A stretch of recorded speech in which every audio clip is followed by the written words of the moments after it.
Hey, welcome to the bomb catcher tutorial. Let's fire up Godot and get our project created. So let's go ahead. I'm going to go ahead and create a new project. I'm going to give it a project name of bomb catcher. My project path, I'm going to browse to it because I don't want it in documents. I want it on this folder on my desktop.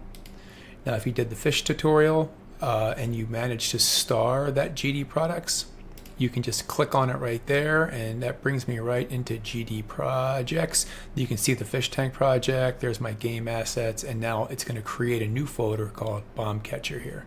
So I'm going to select the current folder. Always double check your path, just make sure that it looks right. Desktop, GD projects, bomb catcher. Mobile looks good, and none. Hit create. Wait for it to open up. Mine's always opening on my other monitor. I got to drag it over. Gotta figure out how to fix that. Okay, we're going to just do some project settings before we download the assets, and then we can actually get started. So let's go to project settings. Actually, before that, go to my 2D view. And yeah, I'm going to change the background color so it's a little darker. And we're also going to change the size of the viewport for this game. We're going to use small pixel art. And so with pixel art, a lot of times it's just developed on very small scale, but when you blow it up, it looks good. So there's some settings we need to make. So if I go to project settings, we're going to stay on the general tab. We're going to first go to window, and we're going to change our viewport width and height to 320 by 320. And later on, if you want to mess with that and change it, you can. Everything else looks good. For stretch mode, so if we go big, let's go canvas items. If we want to scale it up, that'll look okay. Another thing that, and I'll come back and show you, but if you're dealing with pixel art and it looks really blurry on the screen, and this typically happens with pixel art, you want to come down, it's still in the generals tab, but you come down to this rendering section and rendering textures, and we're going to change this texture filter here, and it talks a little bit about pixel art. If I can get the window to stay up, there we go.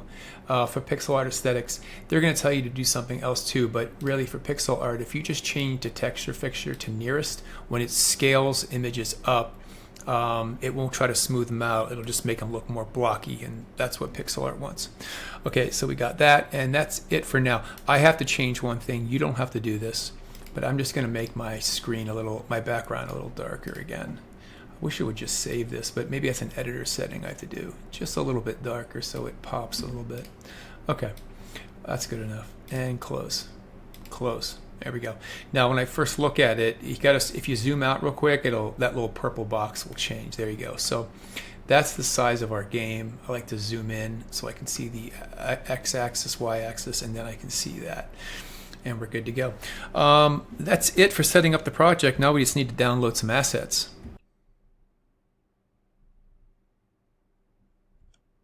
Okay, let's go ahead and download the assets we're going to need.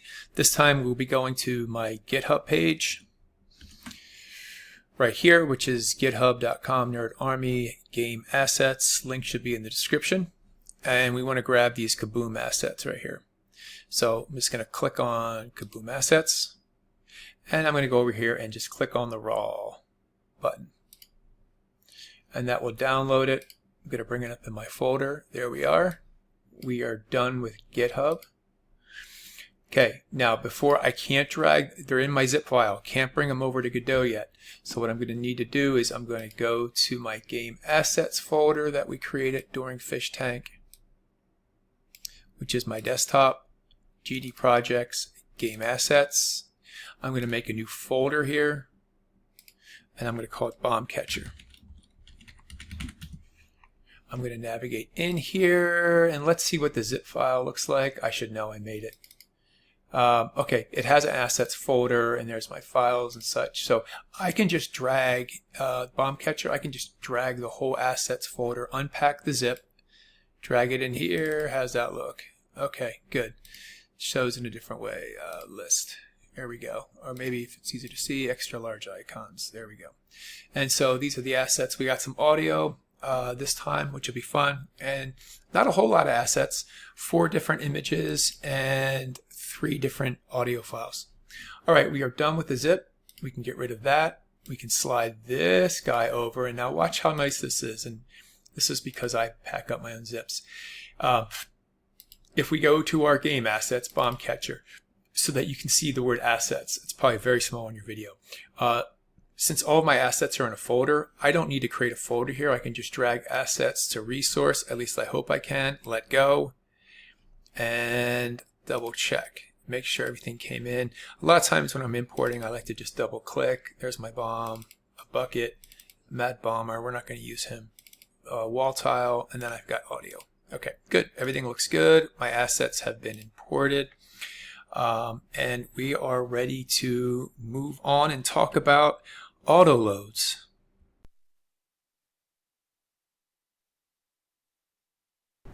All right, so this next topic, some would consider it, I guess, to be not advanced, but maybe intermediate. But when it comes to writing custom signals, and we're going to be doing that when we do bomb catcher, we need to alert all the scenes when the game is over. We need to alert all the scenes when you score points so that they can react properly.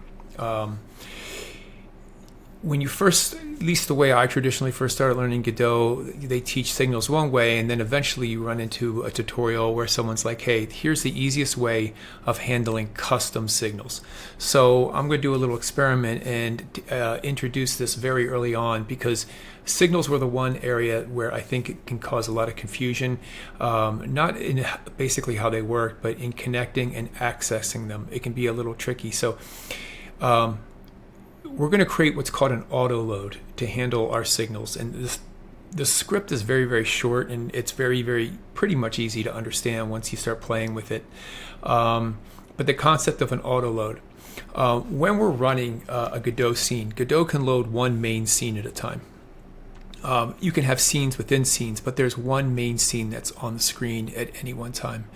And so if you want to have a game screen or a main menu screen, you, as we'll learn in the future, you've just switched between scenes.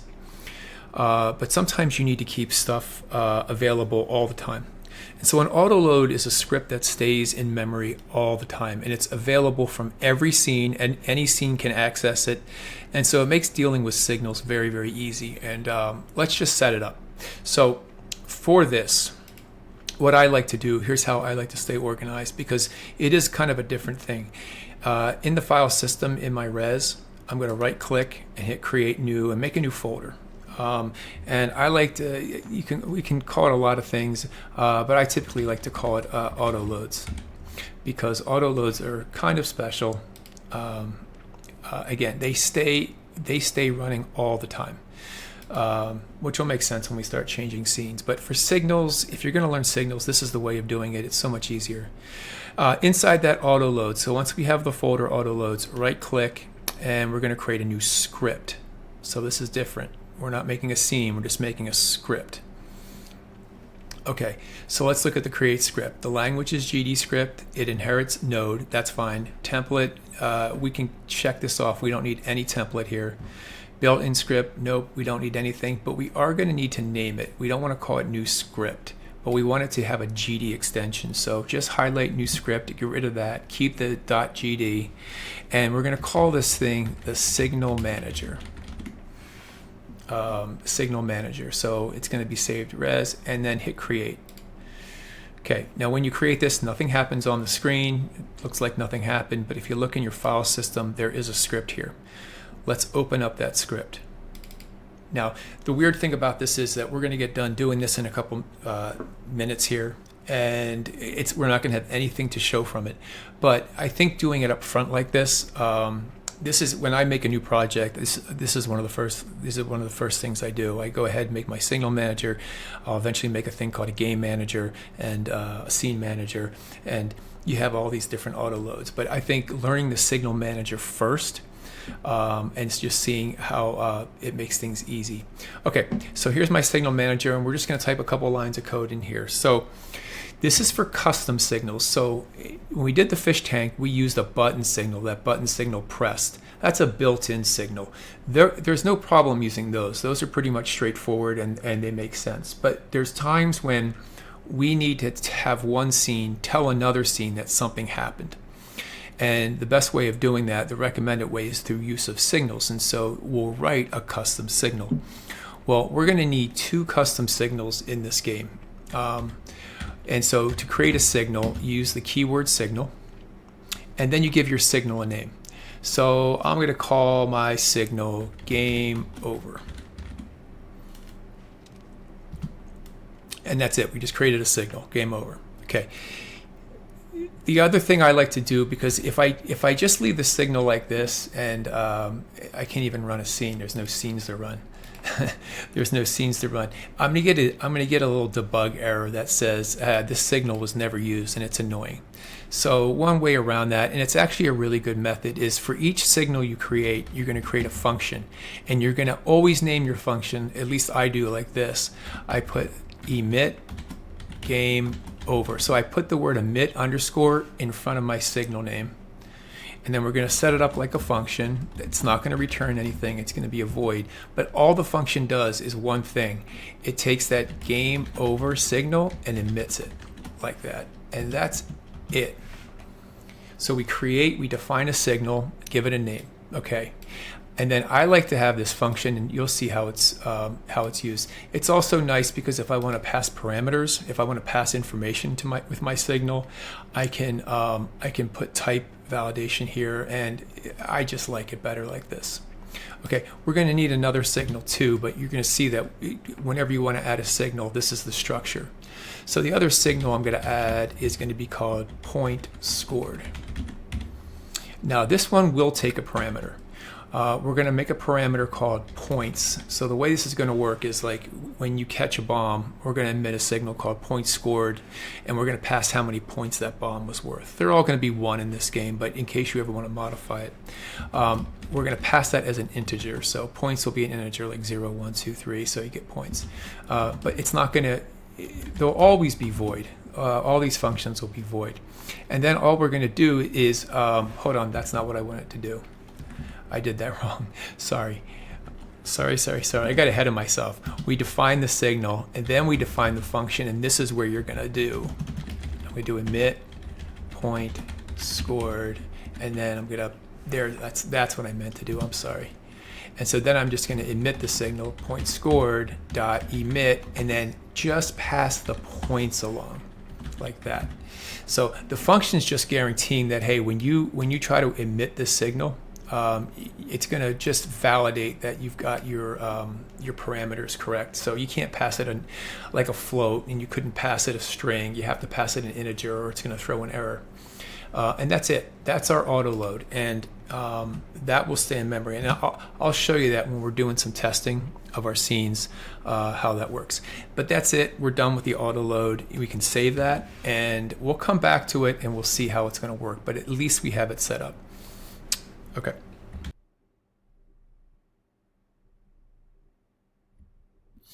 Okay, so for our bomb catcher game, where we play as a water bucket, bombs fall out of the sky, and we try to catch them.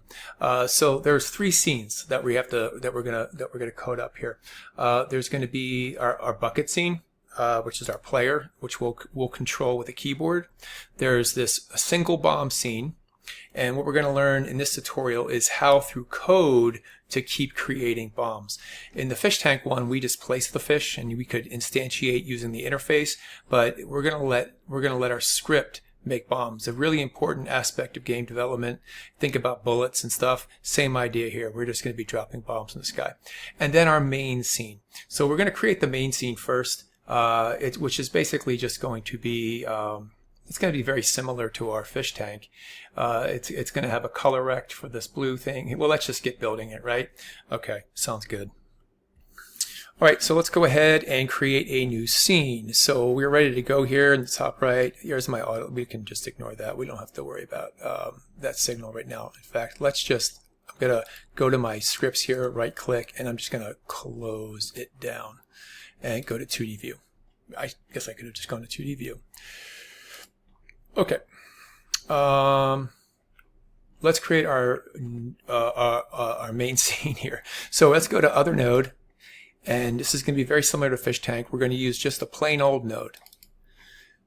Plain old node for our main scene, and let's rename it instantly and call it main game. That's fine. Or we can just call it main. I'll just call it main game. Nah, let's call it main. Call it main. And then once you've renamed it and you're happy with the name, let's save the scene. I'm going to hit Control S to save it. I'm going to make a new directory. I like to put my scenes in their own directory. That's this option up here. I'm going to rename it scenes.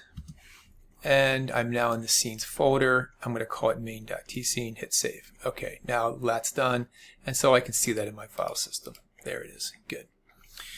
Okay, the main scene. So we're going to need to have, well, our sky. So let's go ahead and start with a color rect. Color rect. And this is going to be, I guess, the sky. So I'm going to rename this to be sky. I'm going to align it with the top, which kind of makes it look invisible, and then all with the arrow. I'm just going to pull this node down to make it a little bit larger. We could probably have it cover the whole screen. It doesn't really matter. Actually, we could. Yeah, let's just have it cover the whole. Boom. I'll use, yeah, cover the whole rect. That's good. And then find a color that screams sky to you. So me, that's going to be. I mean, you can get funky too, doesn't really matter. That looks pretty good. Okay, there's my sky. And that's all we need to do there. Good. Okay, so we have our sky. Let's put our brick wall in. That's going to be a texture rect that we're going to tile. So I'm going to go to my main scene, hit add a child, pick texture rect, or at least start typing it. There it is, texture rect. Hit it. Good. The texture we want for this is going to be in our assets folder, and it's the KB wall tile. Now, when I bring this in here, this is what they call a seamless tile or a seamless image, meaning that it's built so that you could put one image next to the other image, you can kind of put them, you can tile them, and they look good. So let's, in our inspector for that, let's change the stretch mode to tile. And so now if I change the size of it, you can see that it tiles the thing along, and that's what we want. Okay, zoom out a little bit here so I can see the whole game. Goody gumdrops, there we go. And let's align this with the bottom of the screen. And then I'm going to just drag up. Doesn't really matter how far, just kind of something like that. That looks good. I don't know why I put a brick wall in there, but I did. I could have just left the sky and had bombs falling, and that would been fun. I don't know what about the brick wall, but it's a good chance to try working with nodes. So, okay, there we go. So, texture rect, let's rename that, and I'm just going to call this brick wall. Okay, good. Save. So, yeah, I highly recommend periodically you get a couple of things done. Save. Use those shortcut key commands, like Control S, and just make it automatic. Okay, what else are we going to need? We're going to need some music for this game. So let's talk about how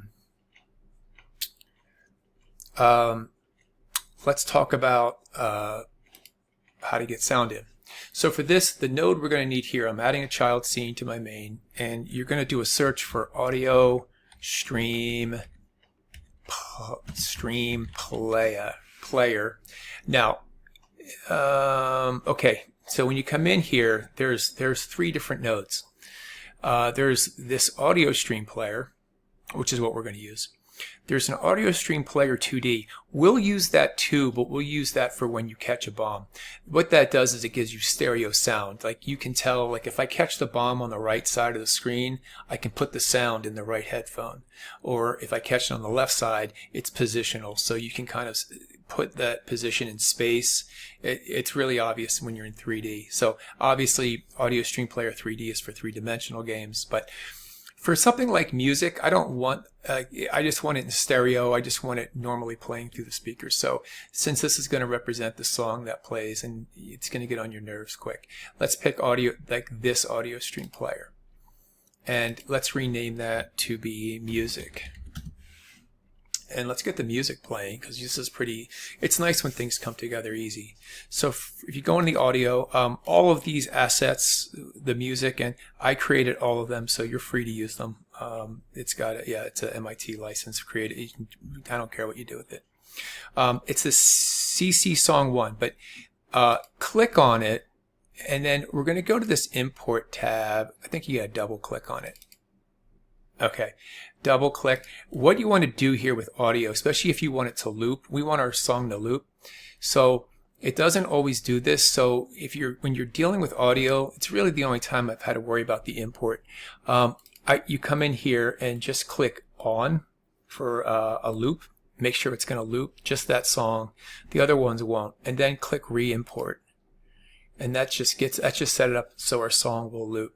Now once that's done, I'm going to go back to my scene tab, and now I'm going to just drag this song into the stream over here like that. If you want to hear it, there it is.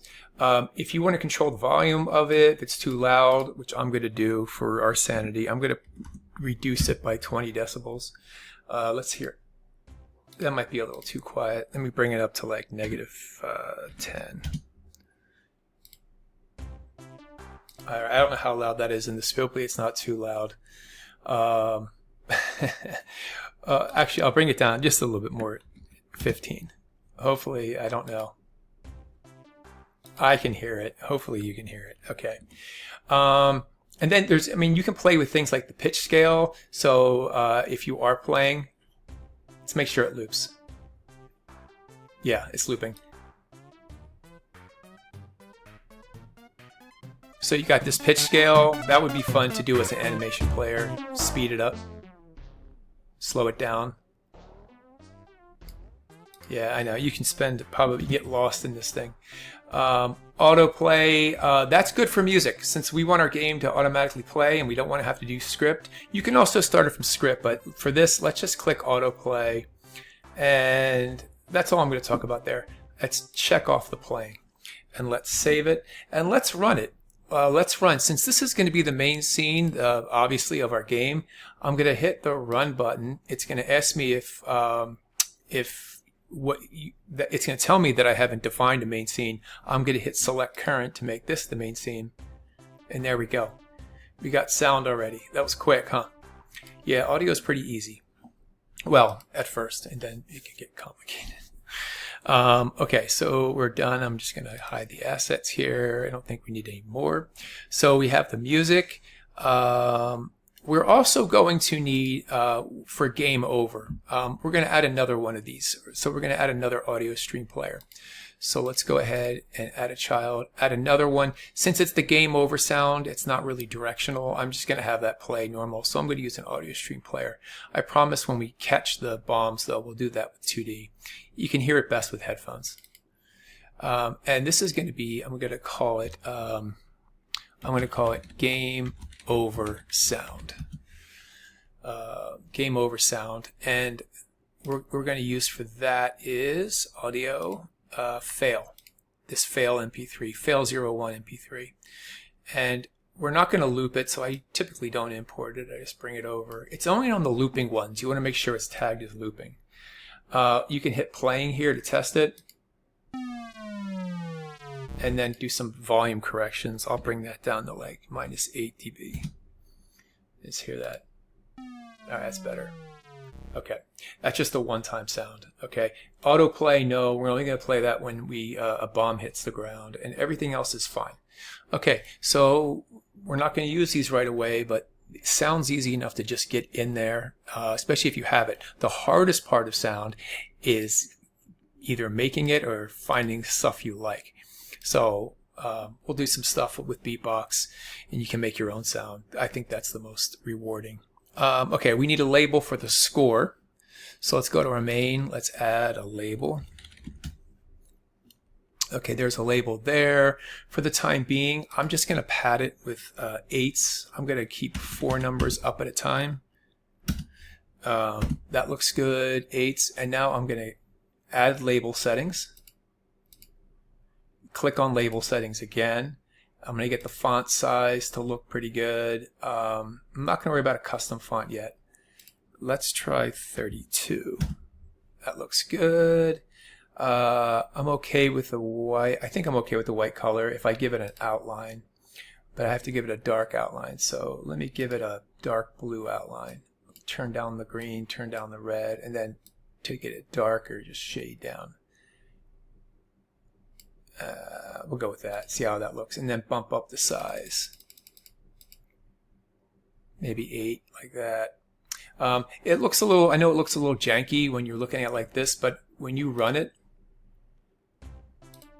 and you blow it up, there you go. It smooths itself out. It looks nice. Now it's too close to the edge. We need to fix that, but that's okay. You can give it a shadow if you really want it to pop. Just remember with the color, I would just bring up the alpha. You can actually bring it down a little bit, but I'm going to go with a black shadow. That looks good. And then bump up the size.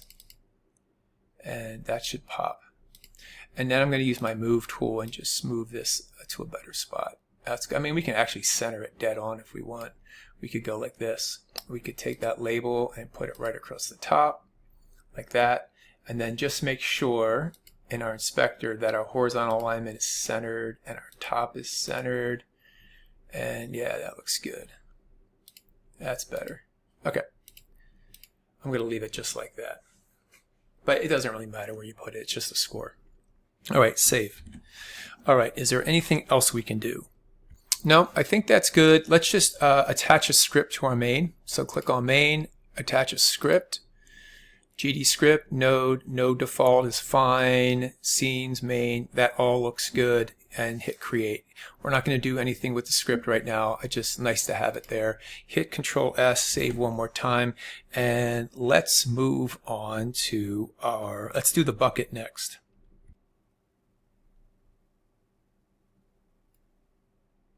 All right, so we have to talk about collisions in game dev. There's two types, and it's easily to kind of call one another. What we're going to do in bomb catcher is we're not going to actually collide. I mean, it looks like you know, when you're thinking about it, we're going to take this bomb, it's going to fall, and it's going to collide with the bucket. In real life, sure, but what a collision means in game dev, a collision means is when two objects, they physically oppose each other, like a ball being thrown at a wall. A ball cannot go into the wall. It will hit the wall and then probably bounce off. Thank you, physics. When we walk on the ground, that's a collision. We're colliding with the ground. The ground is not letting us fall anymore. And so that in game dev, that is technically what a collision is. There are Godot physics nodes there, and we'll get to those not too long. For character body, if you're going to do a platformer, you need to land on platforms. That's a collision. There's a static body, rigid body. Pretty much any node with the word body in it is going to be a physics node. And yeah, like it says down here, that's good for platformers, bumping into walls, bumping into anything. It's just a physical collision. Okay. Then there's overlaps, and a lot of times we think that this is what a collision is, but this is what we need for our game. An overlap is basically like a ball's coming in here and then it enters another area. We want to be alerted, like we want to know when this bomb area and this bucket area, I don't want the bomb to bounce off the bucket or, like, you know, not pass through. I just want to be alerted. And we're going to be alerted through a signal. It's going to let us know that, hey, something just entered the bucket's area. What do you want to do? Oh, what do I want to do? I want to make that bomb go away. I want to splash the water and play a little jingle so that the user knows they caught the bomb. So this is what we're going to need. So the Godot node that handles that, being able to detect areas, is an area 2D node. This is good node to use for bullets because, again, a bullet, yeah, I guess a bullet technically doesn't collide. It just goes right through, right? But areas, it's good for picking up items. You don't want to bump into the coin you're going to pick up. You just want to walk over it and know that, hey, you just walked over a coin. Okay, make the coin go away. But you can also use the area 2D for like anti-gravity areas. If you want to know when a player's in an area, you want to change the gravity or slow them down or speed them up. Also, it's good for enemy guard zones. If you have an enemy and he guards a particular area, like he just sits there idle, but if the player enters an area, he'll start chasing them. Really good for that. So we're going to put an area 2D. We're going to need an area 2D on the bomb, and we're going to need an area on the bucket, because we need to know when these two areas overlap. And that's the idea. So hope that was informative. Okay, so let's build our bucket scene. So we can go either scene, new scene. You can hit Control N, or be like me and hit the plus. Okay, this time our root node, because we need to detect areas, this is important here, our root node needs to be the area 2D. Since we're going to be doing overlaps and we need to know our bucket overlaps with the bomb, we need to make area 2D. I mean, we don't have to technically, but it's much easier if we make this our root node. And so you can find it here, area 2D, a region of 2D space that detects other collision object 2Ds entering or exiting it. So let's create it. Boom. And there's my area 2D. And I'm going to immediately rename this to the bucket. Now, we can't see anything. I mean, we see this little like position right here. And that's just because it has a transform. Like you can position your area 2D. I can use the move tool and I can just move that little X, but that's just used for positioning. I'm going to reset that position here back to 0, 0. We're getting a little warning here, and that's because if you're going to set up an area, you need to define a shape. What shape is the area that you want to? And we'll get to that in a second. The first thing though is we're going to get an image. We want to see this is going to be our bucket, right? So let's add a child node, and we're not going to do a sprite 2D this time. We're going to do an animated sprite 2D. This is different than the animation player. This is if you have sprite sheets. It's a nice way of doing simple animations, but an animated sprite 2D. So let's add that. And that has some warnings. Oh my. Well, let's fix this animated sprite 2D first. So make sure your inspector shows animated sprite 2D, and here's how we fix this error. If I look at it, it says node configuration warning. A sprite frames resource must be created or set in the sprite frames property in order for the animated sprite 2D to display frames. What they're talking about here is in the inspector where it says animation, here's my sprite frames and it's empty. So it has no images to display. The image we're going to use is this KB bucket right here, KB bucket, and this is called a sprite sheet. It's a bunch of individual images all in one image, and then we're going to let Godot slice it up so that we can kind of show different frames at different times. Okay, click on Animate Sprite 2D. And so to set the sprite frames up, all you have to do is click Empty, click New Sprite Frames, and then click it again, and a new menu. You're going to be overwhelmed by like, oh wow, another menu to learn. Another kind of like interface panel. I got to figure out what all the buttons do. It's okay. This one's not too bad. We're going to create two animations here. And here's how you use it. Lots of buttons and stuff, but it's really not bad. The list of all your animations gets listed here. You can have as many as you want. By default, you get a default animation. Let's rename that, and I'm just going to call this idle. I'm going to call this idle, and this is just going to be my bucket. And then we're going to create another animation called splash for when you catch a bomb. So the idle animation, to set up an animation, since I'm using sprite for a sprite sheet, one image that contains lots of images, we use this little waffle here to add frames from a sprite sheet. It's pretty easy to use. We just click on it. It wants me to find the assets, so I have to navigate to Assets and find KB Bucket. Then it displays a little image. You can zoom in here with the little buttons, or what I like to do is hold the Control key down and use my mouse wheel to zoom. Okay, so now that I can see it pretty well, it puts this little grid over, and what it's trying to do is it's trying to figure out how to slice this thing up into correct frames. This is as complicated as counting. We just have to count how many columns horizontally and how many rows vertically. Well, image-wise, there's 5 images going across. So horizontally, right here, I'm just going to change this to 5. Now when I change that, you can see like the little grid changes. And now it's got each of those buckets delineated.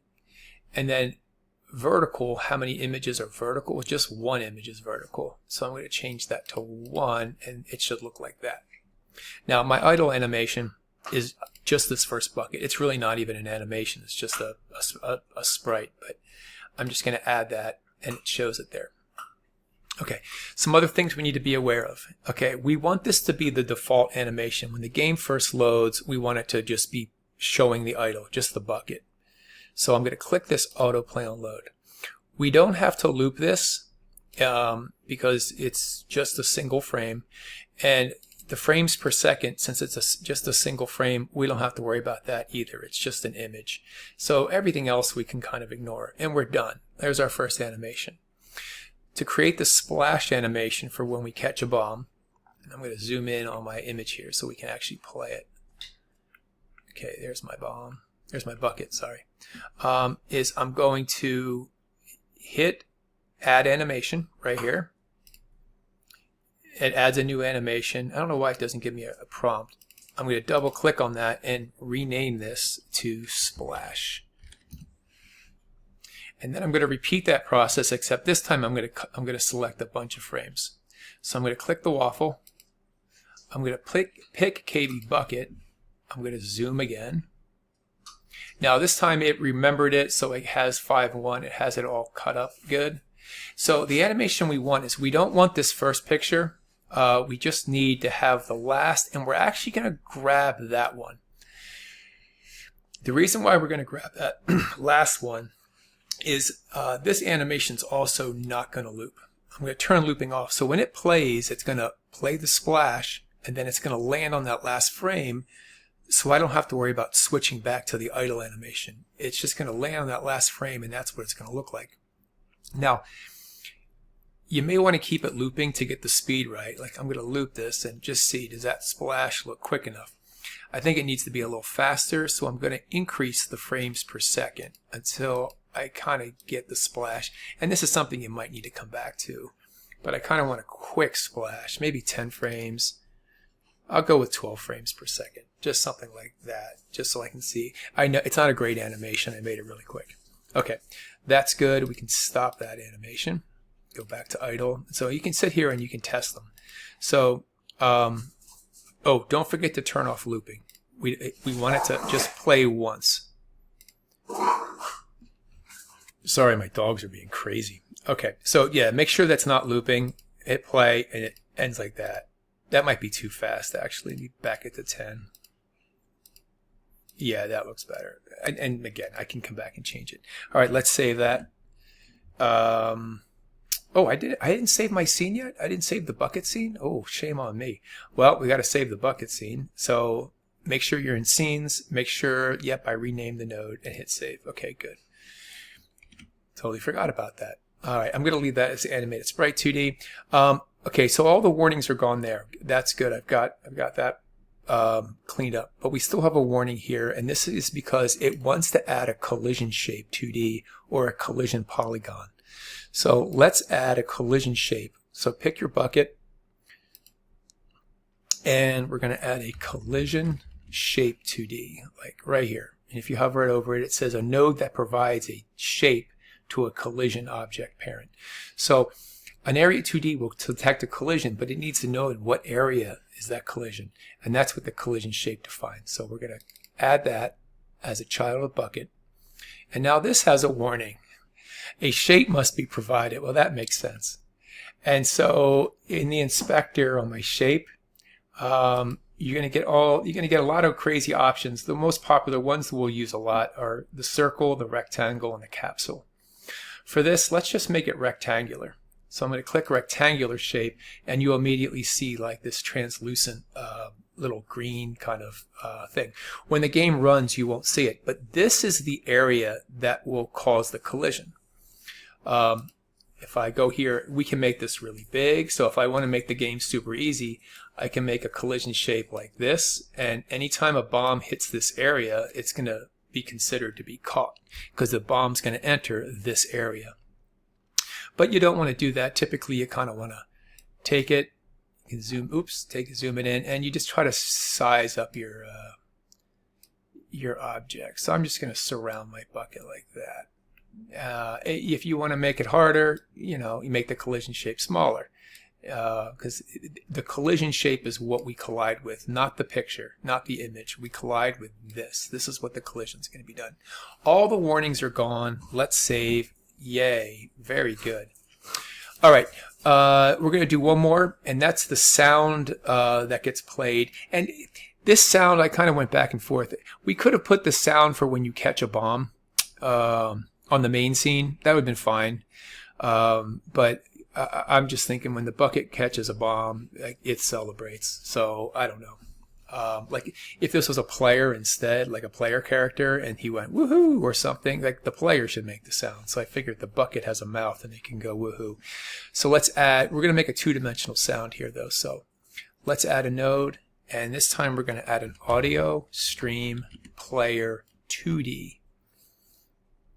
And it works just like the audio stream player, except it has a position. So we can position this in space. It's got a little, we can position this in space and it will detect where the sound is. It'll figure out what the sound is. We still need a stream. And for that, let's go to our audio and we're going to do success. And so we can just drag, it's non-looping, so we can just drag it in here and we can hit play. So little retro sound, and I'm just going to leave everything. It's not autoplay.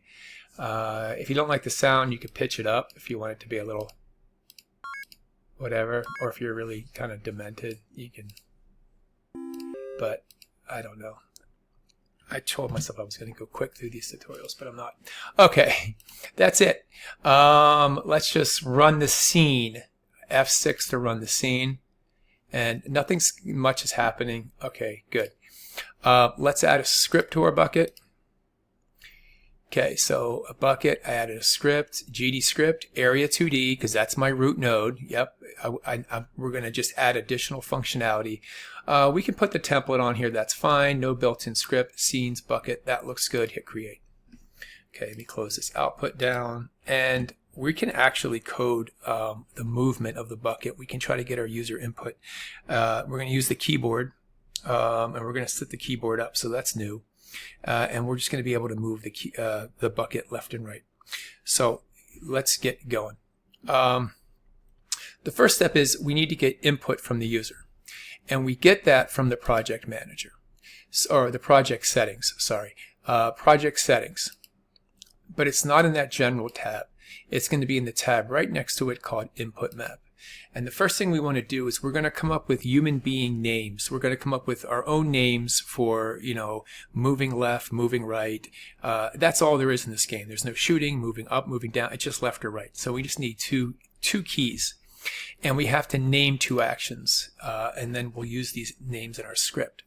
So I'm going to go really original, and I'm going to name it move_left. That's the name. That's going to be one action. And my other action I'm going to call move_right. You can call these whatever you want. These are just names so that we don't have to worry about the keys after this. Once you have the actions that you want the player to be able to do, we're going to assign keys or joystick buttons, or you can assign a lot. They all get resolved down to this action name. Let's do move left. What I'm going to do is go all the way over to this plus symbol, and I'm going to click add event. And what this is going to do now, you don't have to worry about any of this. It's listening for input. So if you had a joystick plugged in and you want the joystick, you can just move the joystick to the left and it'll register. Since I'm using a keyboard, I'm going to use, to move left, I'm going to use that ASDW. I'm going to use A. I'm going to press the A key on my keyboard, and it comes up as A, and I'm going to press OK. So it's saying move left is tied to the A on the keyboard. Now somebody else might be like, yeah, but I'm right-handed. I like the arrow keys. That's fine. We can link multiple keys to the same action. So still on move left, I'm going to hit the plus again, and I'm going to hit the left arrow key and add that. So now you have the option. You can play with the ASDW or the arrow keys. Do the same thing with right. I'm just going to go over to the plus. I'm going to hit the D for right. I'm going to hit the plus again, hit the right arrow, OK. And that's what yours should look like right there. And now our input map is set up. So we've mapped keyboard keys to these action names. Okay, so how do we move our character then? Well, let's do this. Let's go to the top of, make sure you're on your bucket script. And we are going to make an export variable here called move speed. This will be how fast, just so it's easier to, we'll make it a flow, easier to change if we have to. And let's go with like 300 pixels per second. So again, remember when we move, we always want to think of pixels per second. That's kind of the unit that we're going to measure it. I'm going to collapse this window here. I don't need that. I know I'm in bucket. So it's good. So we have this new property, move speed, and we can see it right over here at move speed. So if you remember from Fish Tank, we didn't have to worry about which direction. So there's a couple ways we could do this. Let me just show you one way, and I'll show you a better way. So one way we could do it is in the process we have to kind of check what the user's doing. And how do we check what the user's doing? Well, there's a thing called the input object. And it's got a couple parameters. In class we'll look at them. But the first thing I'm going to do is I'm going to get the user direction. Which way do we want to go, left or right? And so I could do it like this. I could say if, and now here's the input object, input dot, and the input object's got a lot of properties. If you want to read about the input object, if you ever want to get help documentation, there's input. If I hold the control key down and hover, I get this underline. Otherwise, if I don't hold control, it's just normal. But if you click on it, it'll take you to the input class, and then you can read about all the properties it has and the methods. Methods are functions built onto it, and the one we're going to want is one called is action pressed. We want this one, and you can sit here and you can click, and it'll take you to this. So we could do input dot is action pressed. You pass it the name of an action, move left or move right. We don't need to do this, and it will tell you true if you're pressing it down. So that's how we can kind of get a list if you ever want to get help. The control clicks nice, and then it's going to put it in my script here, so I can go back to my my bucket. So that way, if I want to refer to it, I can keep clicking on it to get help. But we want to use an action called is, and it'll help is action. Now there's a just pressed and a pressed. Just pressed means that if you press the A key and hold it down, just pressed will only fire once and say, okay, the first time you pressed it, it'll do something, but if you hold it, it doesn't. If you want it as the game loops processing to constantly go, oh, you're still holding it down, which is what we want. We want to keep moving left. We want is action pressed, and then we can just say move left. Now, if that's the case, then what we can do is we can take the position of the bucket in the X direction, and if you want to move to the left, we can subtract from it minus equals the move speed times delta. Remember, we got to multiply by delta, otherwise we'll go way too fast. So we subtract it so we can move to the left, and then you can do an elif input is action pressed move right, and it's almost going to be the exact same thing, except I'm going to add plus equals, I'm going to add the move speed times delta. And there's nothing wrong with this, especially if it works. So let me just run the scene. Oh, I hate it when it's up there. But there I am, moving back and forth. Okay, I can't move up or down, but I can move left and right, which is good. It's at this point here when I'm testing it, which is when I'll jump back to my main scene. Jump back to the main scene. And at this point, now that I have the bucket kind of moving, and this is why this is why you want to leave your bucket at 0, 0, because when I bring it into my main scene, when I instantiate it, it's going to instantiate it at the same point where it was in its own scene. So when I instantiate here, bucket, there it is. It's going to come up here at 0, 0, but its position will be more accurate. Otherwise, it would come down here, but its position would still be 0, 0. So you always want to keep your nodes at 0, 0. That's not what I want it to do. Control Z if you ever mess up.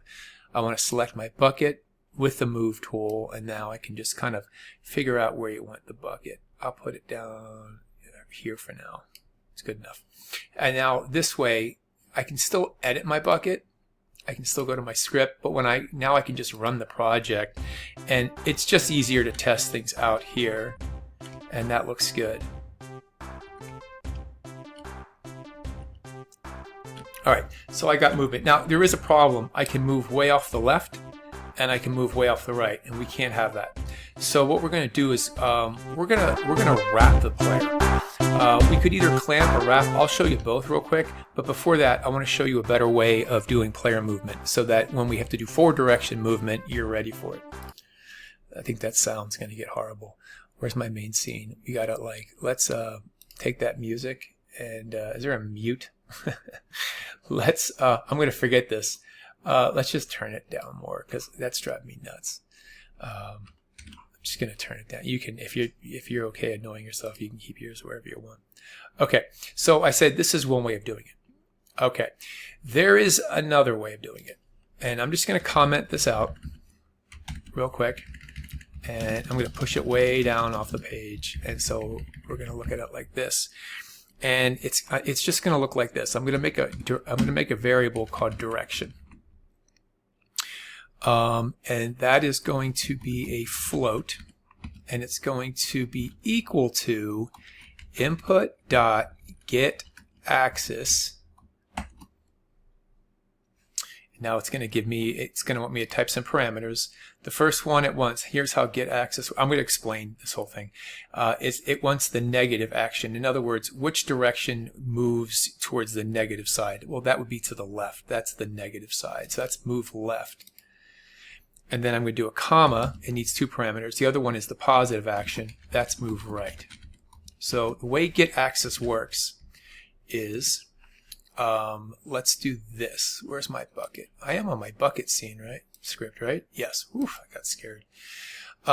Just so we can test this out here, let's take our bucket and let's add a label to it. I like to do this for debugging. Add a label. And it doesn't matter. I'm just going to put some, I just want to see how that looks good. Maybe center it. That looks good. And then just move it. We just need something on this. I just want to see what the value of that direction is. Center it up like that. That looks good. Save. Label. That looks good. And then go back to your script. So if you run the game right now, I'll just run it real quick. So there's that label. It's there. Oh, shoot. Did I do that mistake again? I have this terrible thing when I run a game. No, it's not letting me move. Why not? Oh, because I commented the code out. Silly me. And let's take that label and change its text to be, I'm going to change it to a string direction, just so we can see what that value is. And so what we'll be able to do here is we'll be able to hit left and right, and the label will show us what the value of direction is. And you'll figure it out real quick. You'll see. So if I hit to the left, it says -1, and if I let go, it says 0. And when I hit to the right, it's +1. And so it is a float, it's a decimal, but it's just -1 or +1 and 0. So we can use that. What get axis does is it tells you which direction you're going. Are you going towards the negative axis or are you going towards the positive axis? So -1, +1. So here's how we can use that direction so we don't have to worry about this if statement. I can just do this instead. I can just say position.x plus equals, I'm just going to do plus equals, but what if I'm moving left? I'm going to take the direction, which is either going to be a positive 1 or a negative 1, and I'm going to multiply that times the move speed. So think about it. If you're moving to the left, then direction is -1 and move speed is positive, so it's going to be a negative times a positive, which is going to be -300, and then we just need to multiply it by delta. So the direction, and this is going to be really big when we have up and down movement too. It's going to make it much easier to move. That's all we need. This is it. That direction, being able to determine it, whether we're going to multiply the move speed by a positive 1 or -1. And hey, if we're not moving, it's a 0 times move speed, which is 0. So in other words, we're not going to move at all. So now we can get rid of this if, and we can do it much cleaner. Like that. Okay. Save it and let's see if it works. I'm just going to run the game and, okay, move left, move right. We can get rid of that label. We gotta get the clamping. I'll leave the label in case we want to test anything else out, but that looks good. Okay. I can slightly hear that music. Okay. Let's see here. We have to catch it. We can't have the thing going off the screen. Okay, here's the nice way of doing it. So again, I could do it with a bunch of if statements. And so let's keep the bucket on the screen. So 2 ways we can do it. The first is with a clamp. And let me just show you how it works. I'm going to set the position of x equal to clamp. Now the clamp function, which is built in, there's 3 versions of it, depending on whether you're comparing integers or floats or what. Since we're using move speeds of float, directions of float, we're using floats, we're going to do clamp f. The f stands for float. Clamp i's if you're comparing integers. The way the clamp works is like this. You give it a value, position.x. And then, so there's my value. I want it to look at the value of this. And then I'm going to give it, let me get the autocomplete up. Then it wants a minimum value. What's the smallest value you want that bucket to be at? And so I'm going to say 0. That's the position. That's the furthest to the left. That's the left edge of my game. And what's the furthest to the right? Well, if you remember when we made our game, our viewport was 320 pixels. So I'm just going to use the literal value for now, just to show you real quick. But what this does is it clamps this, it examines this position, and then it's if I'm past 0 or past 320, it will bring it back and won't let it go out of that range. And then it sets it equal back here. So if I test this out, I should not be able, I can't move off the screen. And this is one way we can play. But there's also the wrap F. And what wrap F does is it wraps you around the screen. Like this. So rather than clamp F, which clamps you, it prevents you, we can do a wrap F. There's a bunch of wraps. There's a wrap, wrap F, wrap I, depending on whether you're looking at integers, decimals, and then the normal wrap's a variant. But I like to be specific. So just by changing clamp F to wrap F, we'll get this effect. Where if I go past, I can wrap the screen. So I come here and then it brings me back. This way, if I'm catching a bomb over here, but there's another bomb on the far right, I mean, rather than wasting the time to go here, the strategy is to come here and wrap the screen and catch the bomb. And so now we've got our player movement looking pretty decent for now. Okay, let's do one more thing and then we'll call it. And we could probably wait, but why not?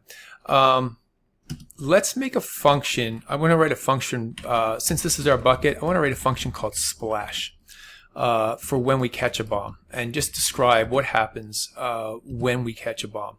So, and then we'll test it out just by we'll just call it in the ready function. We'll have to watch because it'll happen right in the beginning.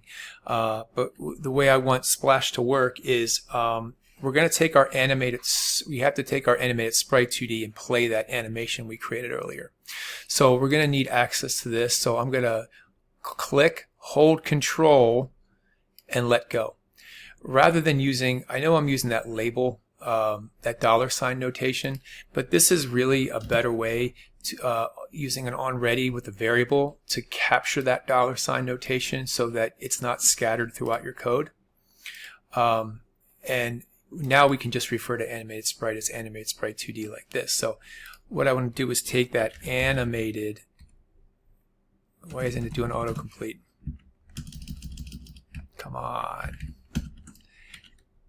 Animated sprite, maybe it's because 2D dot unexpected identity. Oh, I know why it's not doing it, because I'm doing a different programming language. Funk. There we go. Now we should, there it goes. Whew.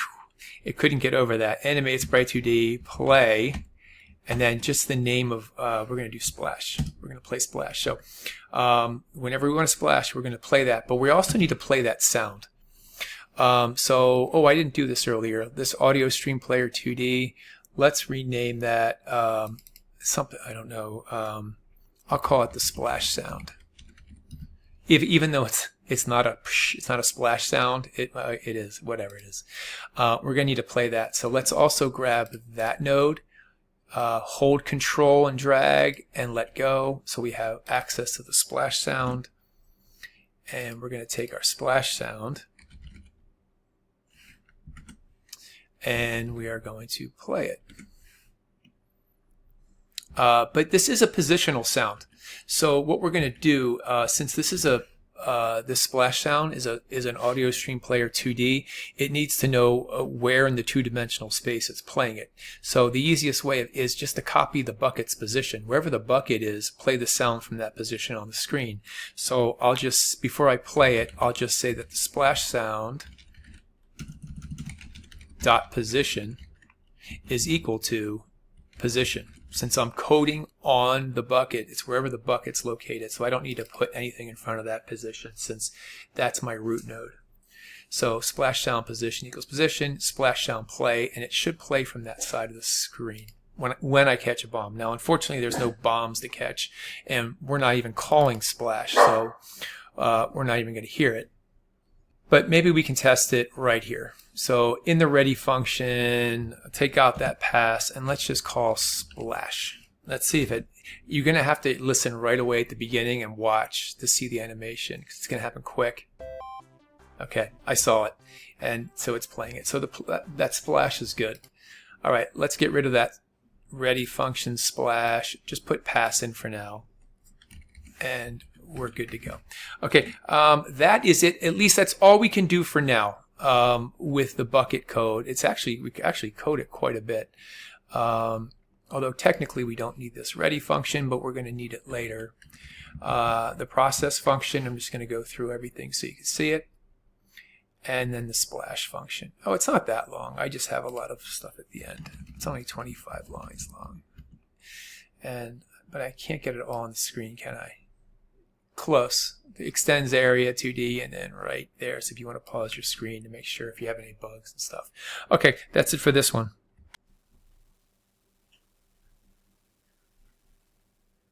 All right, let's get going on the bomb scene. So here we go. Let's go add a new scene. Other node. Now, because we have to detect areas, we need to make the bomb an area 2D2. We need to know when these areas overlap. So we're going to use area 2D. In fact, this is going to be very similar to the bucket scene. Let's rename this area 2D to be bomb. And once you have it, let me go to 2D view too so it's not confusing. Yeah, you should always be in 2D view when you're designing. Okay, and then save. Make sure in your scenes folder, bomb.tscene looks good. Hit save. Okay, so now we got that going, which is nice. All right, let's add, I know the warnings, but we've already experienced those. I'm not going to make a big deal. Let's add a new child. Let's add an animated sprite 2D. I could have just looked here in my recently used ones too. Animated sprite 2D. And let's just go ahead, since the bomb needs a collision shape, let's go ahead and at least add the collision shape 2D to it. We'll worry about configuring it, but let's get all the nodes. That's it for nodes. That's going to be the entire bomb scene. So now we just have to set it up. So let's do the animated sprite first. So it's an animated sprite, so I head over to the animation. I click on sprite frames, new sprite frames, and I click on it again. And that brings up this menu here. Okay. we're going to have two animations for the bomb. One is when like the fuse is lit and it's sizzling, so I'm going to call that sizzle. So I'm just going to go ahead and I'm going to define my animations, and I'm going to add another one. And the other animation is going to be called explode. We all know what that means. Let's do the sizzle first. Okay, so we're, the animation, or the asset we're going to use is not an audio. It's the KB bomb. It's this one, which has 6 frames in it. The top 3 are the sizzle. The bottom 3 are the explode. So that's how we're going to use it. So back to my animated sprite. Make sure, okay, I'm on sizzle. Choose the waffle. Pick the bomb. We want to set this up 3 across, 3 horizontal, 2 vertical. 3 horizontal, 2 vertical. That slices it up.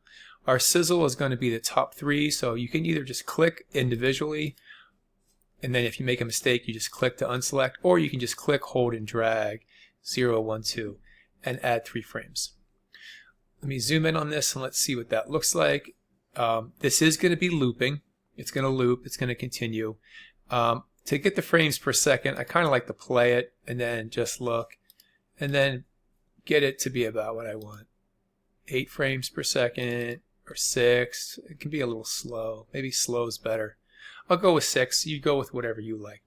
Okay, good. Now let's do the explode. Click on explode. Click on the waffle.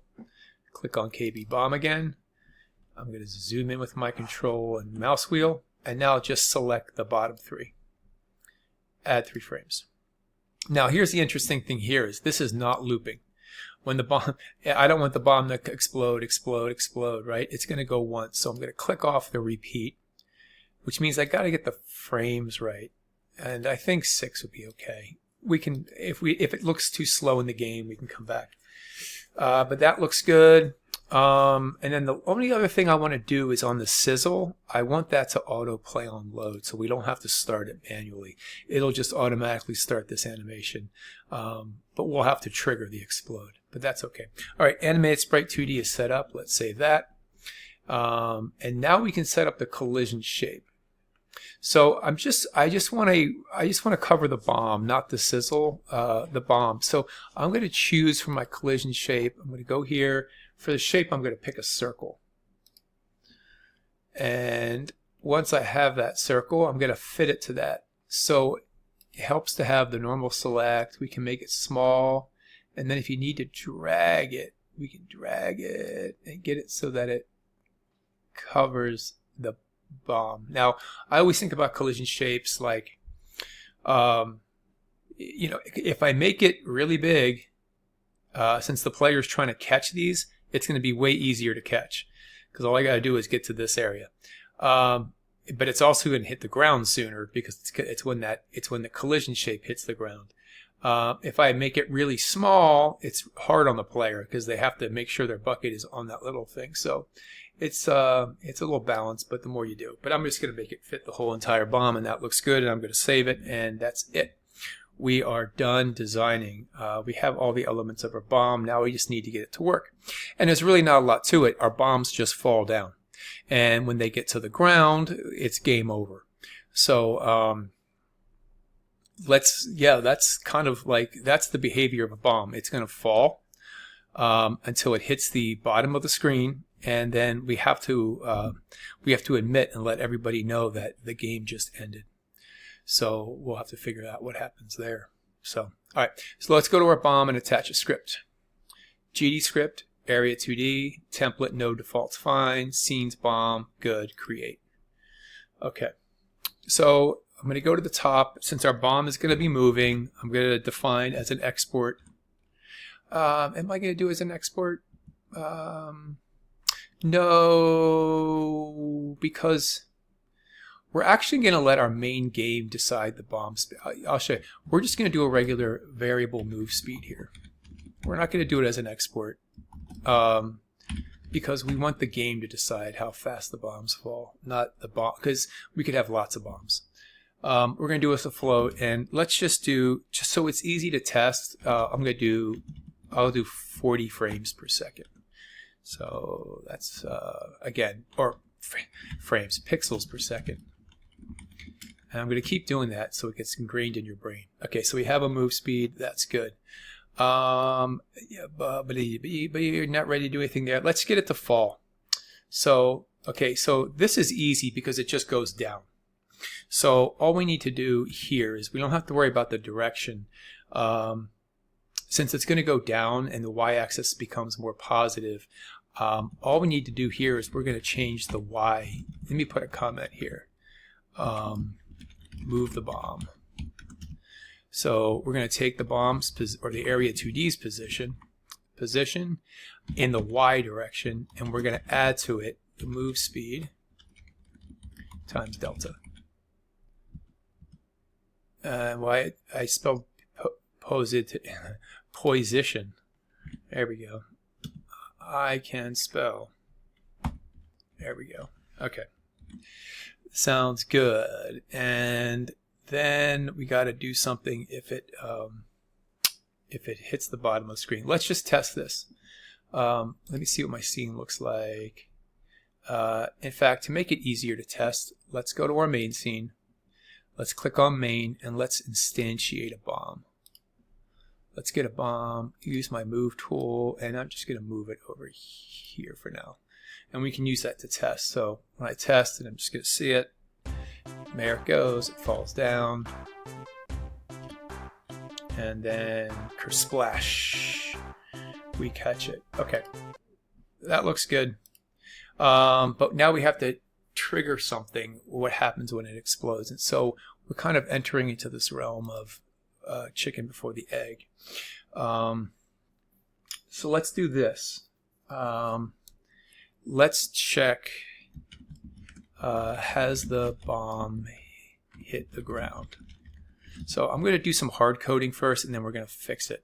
So the bomb's going to hit the ground if its Y position is greater than 320.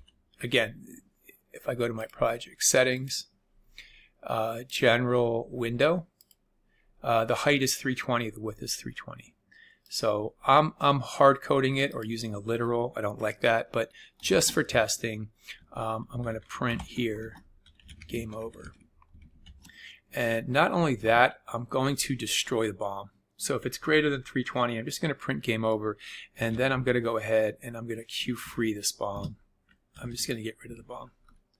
That way we don't have to worry about it. It'll happen once, it'll die, and that'll be the end of it. It won't actually make the game over, but we're going to print that, and we'll have to come back and fix that later. So not a big deal. Okay, we got that going on. What else do I want to do? What else do I want to do? What else do I want to do?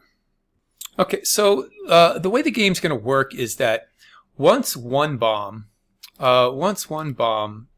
makes it to the bottom of the screen, we can kill that one. What we're going to do, and we can't do it yet, is all the other bombs that are falling, we're going to stop them, and we're going to explode them all. So this bomb here that hits, I guess we can stop this one too, but we need something to explode the bombs, and so we can write that. We can just how the bombs are going to explode. So let's come in here and let's write a new function. And we can just test it with the ready, kind of like how we did the splash. Let's just write a function called explode. No parameters, no return value. And really what this is going to do is we need access to our animated sprite 2D. So I'm just going to drag, click, hold, and hold control down, and that way I can get an onReady variable. Animated sprite 2D, and I can just say animated sprite 2D. Sorry, I don't mean to be at the bottom of the, you're at the video, I'm at the bottom. We just add some lines here.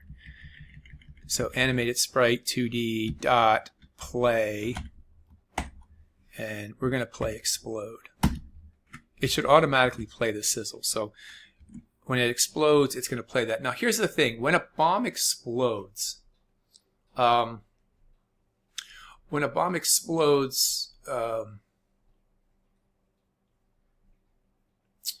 when a bomb explodes, we don't want it. What am I trying to say here? When a bomb explodes, we want to eventually get rid of the bomb. We want a queue free. But here's the problem. If I do a queue free here, what's going to happen is it's going to say, okay, I'm going to start playing explode, and then before it even has a chance to play, it's going to die. So what we're going to do instead is this, explode. There's a couple things we need to do when the bomb explodes too. So first of all, because it takes a while for the bomb to explode, when the bomb's just sitting there, I can't just, let me go by animation here. Oh, animate sprite frames. Explode. It's going to take, what do we say? It's 6 frames per second. So what's that? About half a second here. Half a second for this thing to explode. It's going to take half a second. In the meantime, its area is active, so it could actually be picked up by things. I know we haven't gotten to picking up anything, but because it's an area 2D, even though it's exploding, it does have an area, and something could come over, like the bucket while it's exploding could come over and pick it up. So there's a couple ways we can handle that when we know we're going to destroy something, but maybe we have an animation to just play before the thing totally dies. And this will be an explode. Some things we want to do is, the first thing is, if I want to stop it from falling, basically if there was a way I could just say, hey, stop this process function from executing. I don't want it to execute anymore. Well, luckily for us there is. When a bomb explodes, all we need to do is, before I start the animation, there's a function, a built-in function called setProcess. And it takes a Boolean, either true or false. By default, when a node runs, the setProcess is true. But if you set it to false, it will no longer execute this, which means it's no longer going to be moving the bomb, and it won't be checking for this again. So once a bomb explodes, I mean, it's obviously game over already, but we can set that process to false. That's one thing we can do. However, the area that detects, it's an area 2D, is still active. So a bucket still could overlap it, and it could be like, the bucket would splash, and while a bomb's exploding, we could pick it up. So we need a way of turning off the area 2D. So if you click on your area 2D and you look at your inspector, there's 2 properties that are on by default. And it kind of depends who's going to be checking for the collision. Is it the bucket or the bomb? We're going to make the bucket check. So what the monitoring says is then that this area is detecting bodies or areas entering, exiting the bomb's body. We're not going to use it that way. We're going to use the bucket's body to see if its area has been entered by a bomb. So we don't care about monitoring. So we can actually turn monitoring off. We're not going to be doing any monitoring with our area 2D. However, it will be monitorable. If true, other monitoring areas can detect this area. So if that's checked, then our bucket can detect a bomb. But if we don't want our bucket to detect a bomb, if we want it to just pass through, I would uncheck that. Well, that's what we're going to do here in the explode, just so that when the bomb starts to explode, the bucket still can't pick it up. So we're going to say that this monitorable, and this time there's not a function to do it, since it's just a property. We just set it equal to false. That's it. And now that's how we're going to explode. So when a bomb's exploding, since it is an item in the game that can interact with other things, we have to think about that. You might not always set process to be false. You might let the thing keep falling, but you definitely don't want it to be able to be picked up or interacted with if it's in the process of dying. And then we'll start playing that animation. Now, here's the thing. It's going to play the animation, but it's still going to be on the screen. So now what? Okay. So now what we're going to do is this. We are going to wait until this animation stops playing. So that's a signal. If you click on your animated sprite 2D, we don't need these frames here. If you click on your animated sprite 2D and we go over to node, there is a signal called animation finished, and that gets emitted or automatically sent when an animation stops playing. Now if we read the help here, it says it's emitted when the animation reaches the end or the start if it's playing backwards. When the animation finishes, it pauses the playback, and we see that it'll just play all the frames and stop on the last one. Note, the signal is not emitted if an animation is looping. So our sizzle animation won't trigger the animation finish, because if it's looping, it never really finishes. But our explode will. Since it's not looping, it'll play all the frames, and then it'll trigger the signal. So what we're going to do is we're going to connect this signal, animation finished. We're going to connect it to our bomb. And it's gonna look at the name. You can change these function names, but I'm okay on animated sprite 2D animation finished. Hit connect, and I don't know why it always pops that up. And then it's way at the bottom here. I added lines for space, and then it brings them back. So here's this crazy function. Now we don't have to worry about calling it. Godot will automatically call it when this animation finishes. So as soon as the animation is done, it goes explode, explode. It shows the 3 frames. Then what we'll do is very simply free the bomb from memory. We'll take it out of the game. It's gone. So if it explodes, it's gone. So that gives me another idea. Right here, if the position here of the bomb is at 320, we could just call, instead of calling Q free right here, let's call explode. Because that'll explode it. It'll turn it off. It can't be detected anymore. It won't be falling anymore, and it will die. So there we go. That looks good. Okay, so let's save that.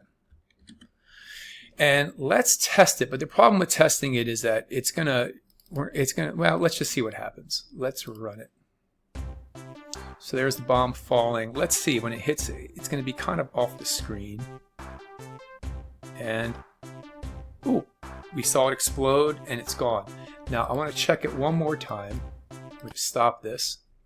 And this time when I run it, I'm going to bring up my, we have to do this quick.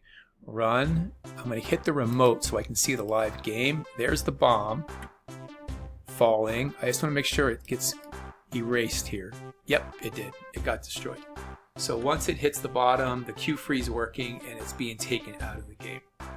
That's going to become important in this game because our game is going to be constantly creating bombs and dropping them. And if we let them fall off the screen, but we don't destroy them when they die, when they fall off the screen, we're going to run out of memory eventually. It's just going to keep adding bombs, and we're going to have infinite number of bombs here. So you got to make sure you clean up. That's important with bullets, anything that you're generating, like on a timer. Okay, so we can't do much with game over yet. We'll come back to that, but it's nice. A lot of times when I do, I'll use a print statement just so I can see that the game is over. Let's see that print statement. I haven't been paying attention for it because I've been focused on the bomb, but here comes my bomb, and it's going to explode, and right there, game over. Okay, so it's done. We destroyed that thing. Okay. That is, I believe, it for the bomb, and I think we only have to come back to do one more little thing with the ready function, but we have it all done. So let's make sure we save that, and let's put it all together now. All right, we're making good progress here. Now we're in the end game of it, and that's to try to we have 2 ways we could go here. We could start dropping the bombs, but I think it's best before we do that. Let's just try to catch this one bomb we have on the screen and get that to work. So this is how we do overlaps with Area 2Ds. The first decision we have to make is which area is going to be listening, because there's a lot of places we could put this.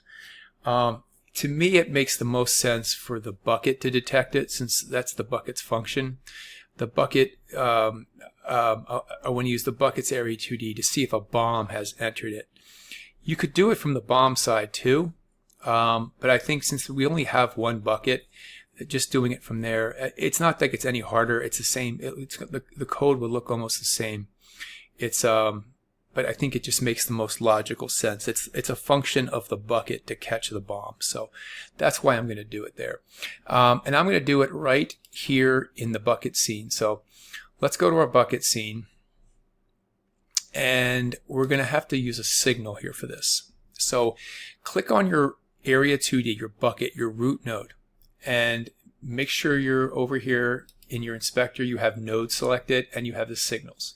So here's how an area 2D works. These are its main signals, this upper section here. These are the ones that you use most commonly. There's area entered, area exited. Don't worry about the shapes. And then there's body entered, body exited. The area entered means that if I have an area 2D and another area enters, just enters, it's the very first time it enters the area, this signal gets emitted. Area exited means is that you another area has already entered the buckets there, like a bomb has already entered, and then it exits. If you want to do something there, you can do that. What we're interested in is we want to know when a bomb enters the buckets area. So we want to look at an area entered. And if you look at the help, it says emitted when the received area enters this area. Requires monitoring to be true. So that requires monitoring to be true. If I look at my inspector for bucket, there's monitoring. Since we're listening to this, we keep monitoring on.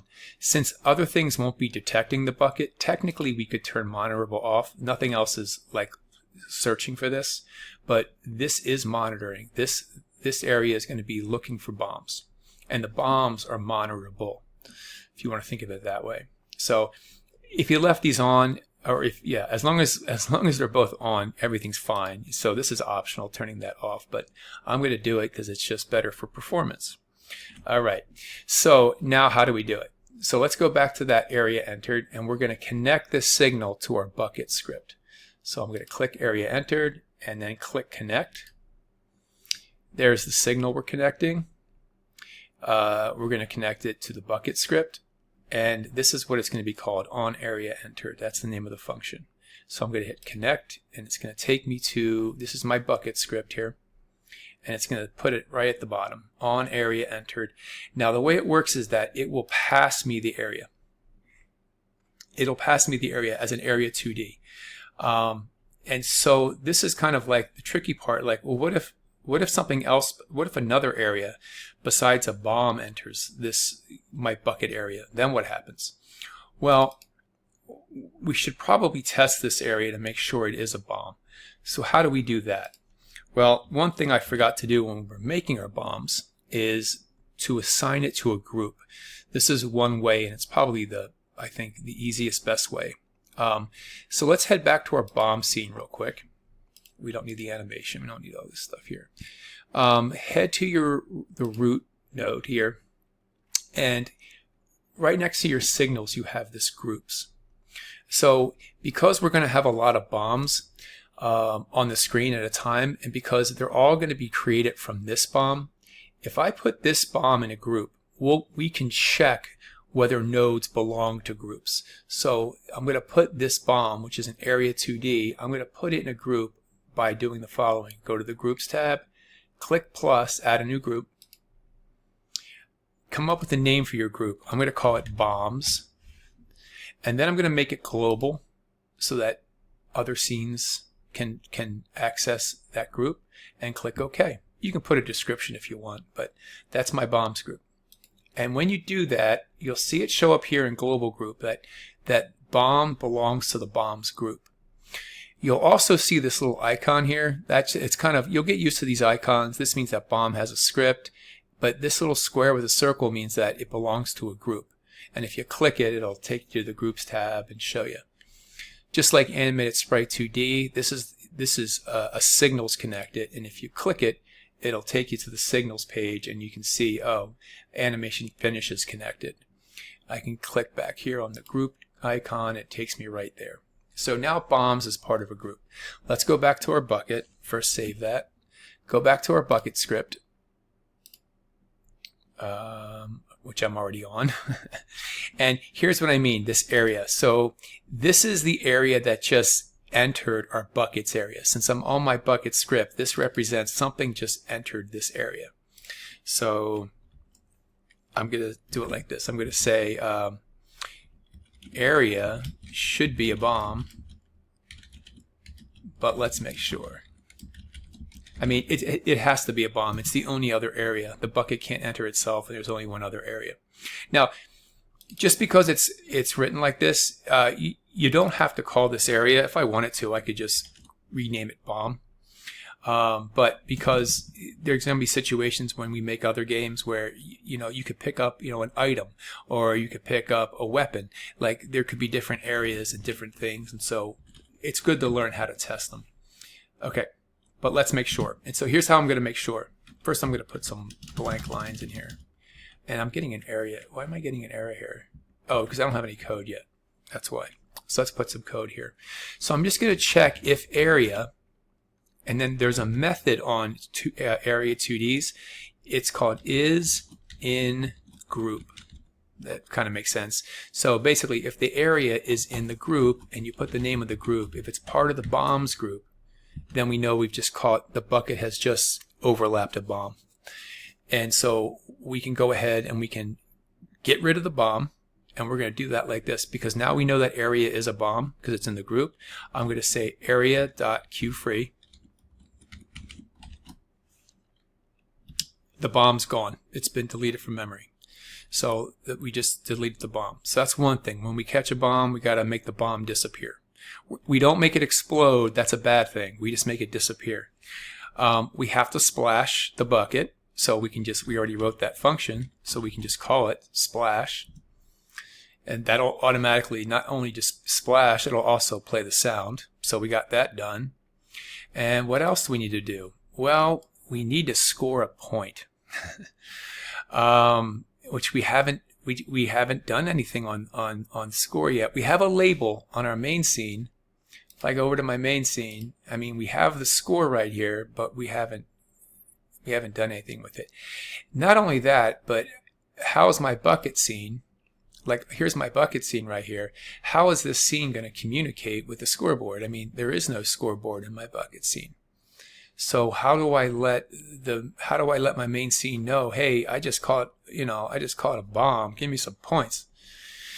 Well, we use a signal, and we're going to use a custom signal, and in fact, we've already created it.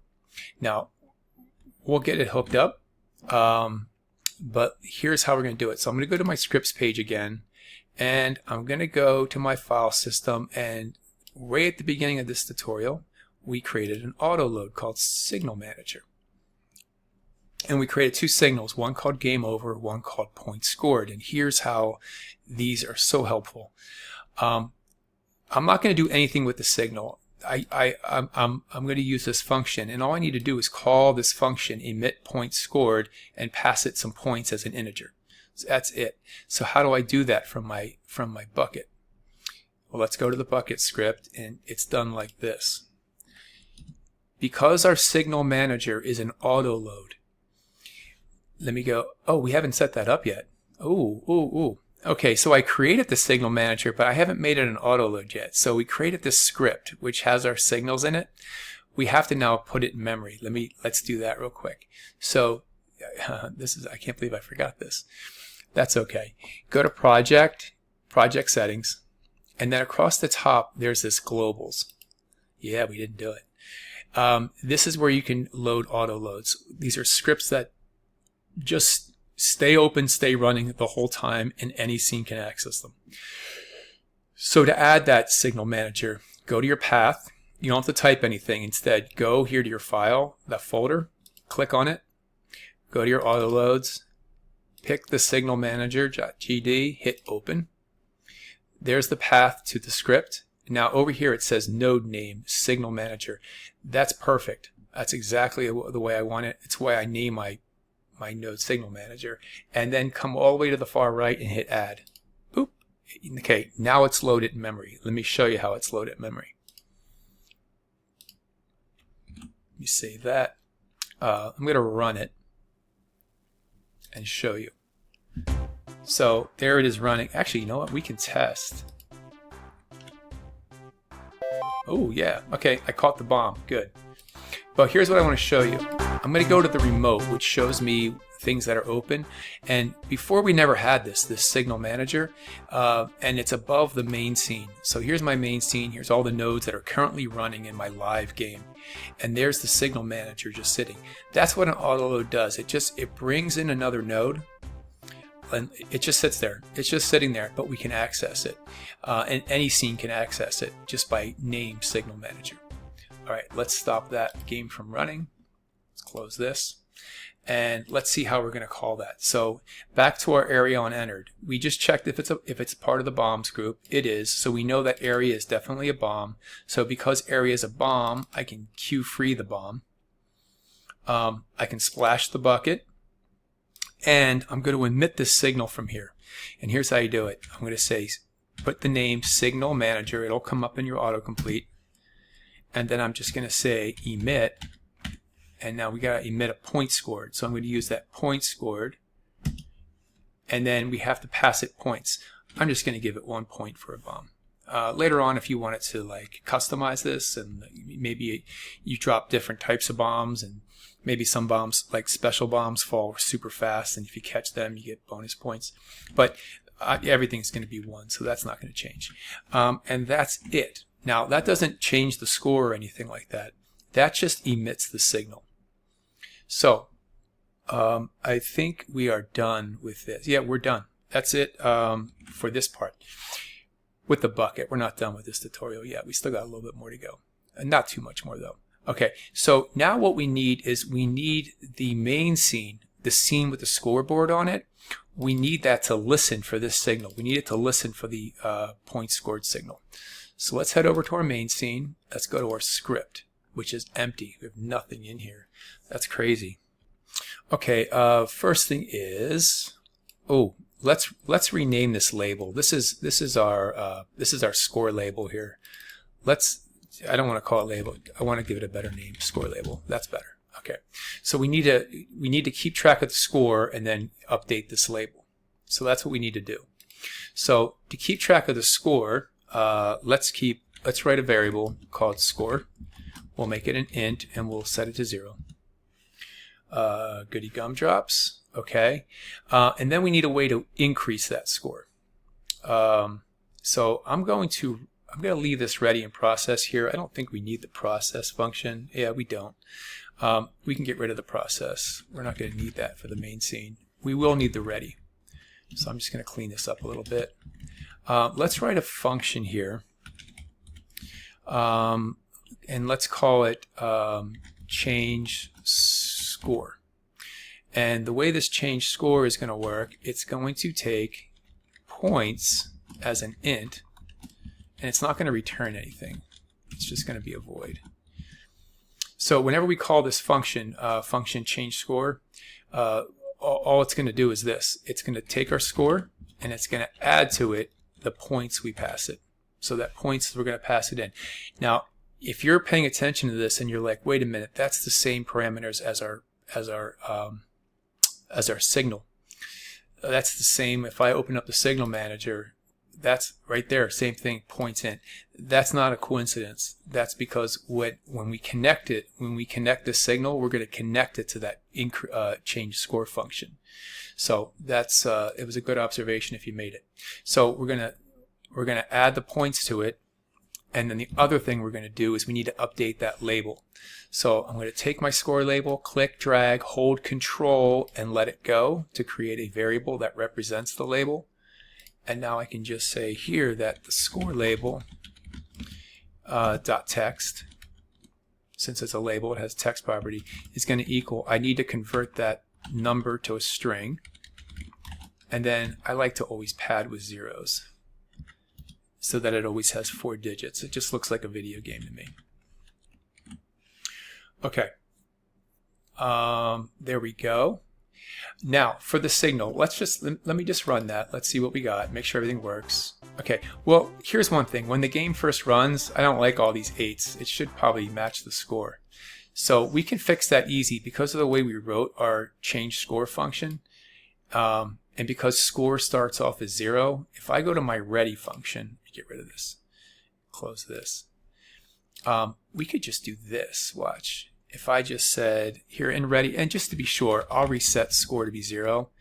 But then if I did this, change score, and I just pass in 0, so it's not going to add anything to it. But what it will do is it'll update the label when it first runs. So I don't have to duplicate this. I can just say change score 0. And technically, since I initialized score to be 0, I don't really even need to do that. But this will at least get the score to be 0. So now the score is correct. So what we need to do now is when we catch that bomb, we need to get 1 point. Okay. So let's look at that signal manager again. Let me just give some more room here.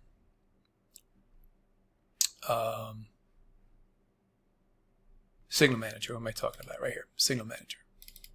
Okay. So the signal is called point scored. So what we need to do is just connect to that signal, right? And then pass it off to a different function. But we want to make sure that our function, and we've already done this, has these parameters. So we need to connect our main scene to this signal.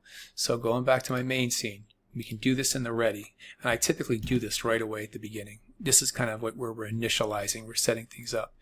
I'm going to say signal manager, and then the name of the signal, which is point scored, and then connect. You're going to connect that signal. So if it hears that, if something emits point scored, we're going to automatically have it go and call our change score function. And you just put the name of the function. And so whenever it hears it, whenever something emits point scored, our main scene will just call change score. Boop, and it'll update. That's it. That's the whole process of using custom signals. You make them, you kind of define one. What's the name of it? You make a little function for emitting it. And again, you could probably get away without doing this function and just emit the signal yourself. Like this is how you emit it, just like that. But you're gonna get warnings, and I don't like that. So to eliminate the warnings, I just create a function and then just call it. But I like the function because I can make sure that people are emitting or calling it right by typing the parameters. Okay, let's test it. Let's see if we get a point.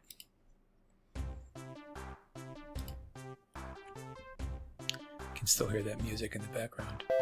There it is. It went off and we got a point. Magic of signals. So powerful, but they can be really confusing at first to learn. But using this auto load and the fact that we can emit a signal from anywhere. Our bucket emitted a signal. Our bucket just emitted the signal. Emit point scored, which is the function name, and you just pass it, okay, 1 point. Our signal manager then, when it hears that function, emits point scored, it just takes the signal and emits it and passes the points along as a parameter. Okay, any scene can listen for the signal. Any scene. If my bomb wanted to listen for it, it could listen for it. But bombs don't need to. But because our main screen has the scoreboard on it, we need to update that scoreboard, so we listen for the points scored. So whenever we hear it, we just call change score. Those points that got passed, we pick them up, add them to our score, and update our label. And that's it. Done. Now we can score points. Okay. I think it is now time to test it one more time, but this time I'm going to make some more bombs. I'm going to space them out a little bit. So there's a bomb there. I'm going to use Control D and then just move it. I just got to make sure I kind of stack it so I can actually catch them. I'm just hitting Control D. If you put them all in horizontal, you're not going to catch them all. So let me do one more here, and let's just test that. That's 4 bombs, so I can get 4 points. Yay. So the bombs are falling, and there we go. 4 points. Good for us. And the game's over. So we obviously need something to drop bombs, and that's what's coming up next. So see you soon.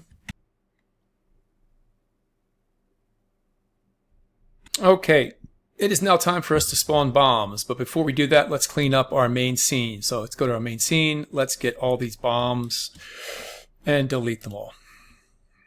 Goody gumdrops. Gone. Okay, so I have no more bombs. Yay.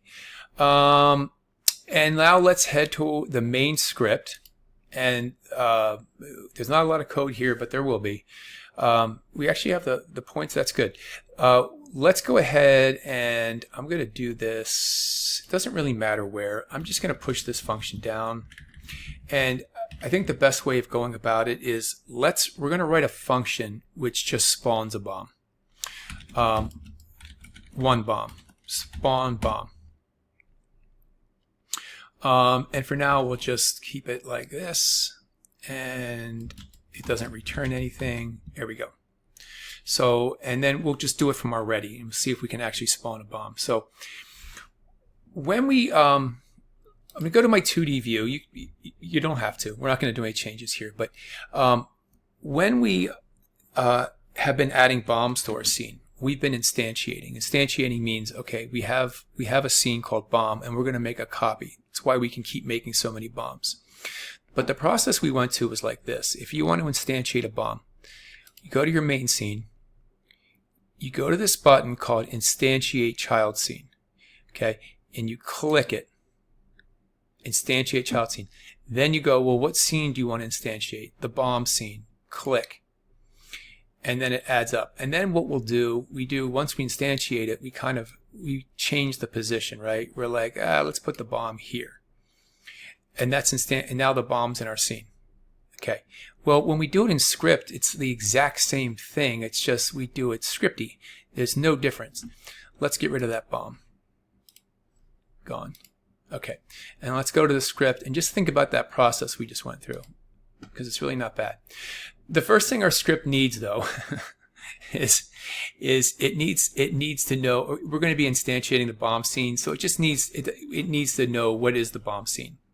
So what we're going to do here is go to our scenes, and we're not going to double click or open, but we're going to take our bomb scene, and just like you do with the onReady, you're going to click and hold Control, and I'm going to go to the very top under Extends Nodes and let it go.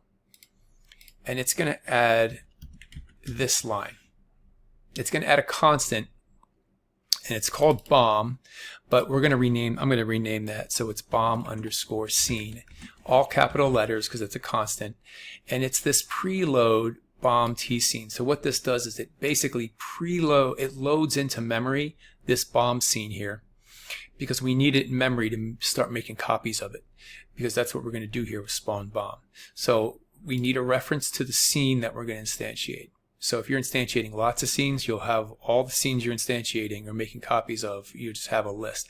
I like to put these near the top. I always like to put my constants. I think in the next tutorial I'll kind of make a little cheat sheet for how I organize my upper section of code. Functions always come at the end. All right, so we have a reference to the bomb scene. Okay, so now let's go to the spawn bomb, and here's how it works. I'm going to make a function variable, just temporary. When you create a variable inside of a function, it only lives in that function, and when the function ends, the variable is destroyed. Like, you can't reference it again. So I just need something, and I'm going to call it this bomb, just some kind of name. And that is going to be equal to, I'm going to take my bomb scene dot, and I'm going to instantiate it. So I'm going to call this instantiate function. So basically what we did up here, except we did it in one instruction. We had to click, this, then bomb, right? Don't do that. I'm just going to show you. But that's what that just did. It just instantiated, it made a copy of a bomb. Now that bomb it's not part of our game right now. It's like in outer space. It's just floating around. So we need to attach it to our script. But before we do that, we're going to give it some information. The first thing we need to do is we need to place the bomb somewhere, right? So we need to assign its position. We're going to assign its x and y coordinates, and so we're going to do that as a vector, which is just an xy coordinate. Don't freak out. It's a vector 2, and to get just to create a point, let's just pick an arbitrary spot. Let's say 100x, and let's say 0 and y, because we want it at the top of the screen, right? So let's just put it there for now. Now, that means all my bombs are going to be spawning there, but that's okay. We can come back and fix that later. The other thing I want to do is, actually, we're okay with that. We can leave that alone. I'll come back and do that different. And the last thing we need now to do is, since this bomb has been instantiated, we just need to attach it to our main scene. And you do that with a very simple command called add child. this bomb. So we're going to add as a child this bomb that I just instantiated. Boom, and it adds it as a child node. And now a bomb has been created. So I don't have any bombs in my scene right now, right? So let's go to our ready function, and right at the end of it, let's just call spawn bomb. So it's only going to spawn once, but we need one bomb to spawn before we can get more. So let's run the game, and there it is. We got a bomb from nowhere. And if we want, we can catch it to feel good about ourselves. Okay. So cool. We just spawned a bomb. But how do we spawn lots of bombs? I can't just keep repeating spawn bomb, spawn bomb, spawn. I can't just keep typing this in.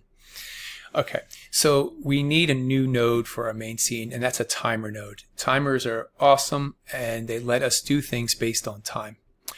So let's go to our main scene. Let's add a new child node, and we're going to add a timer node.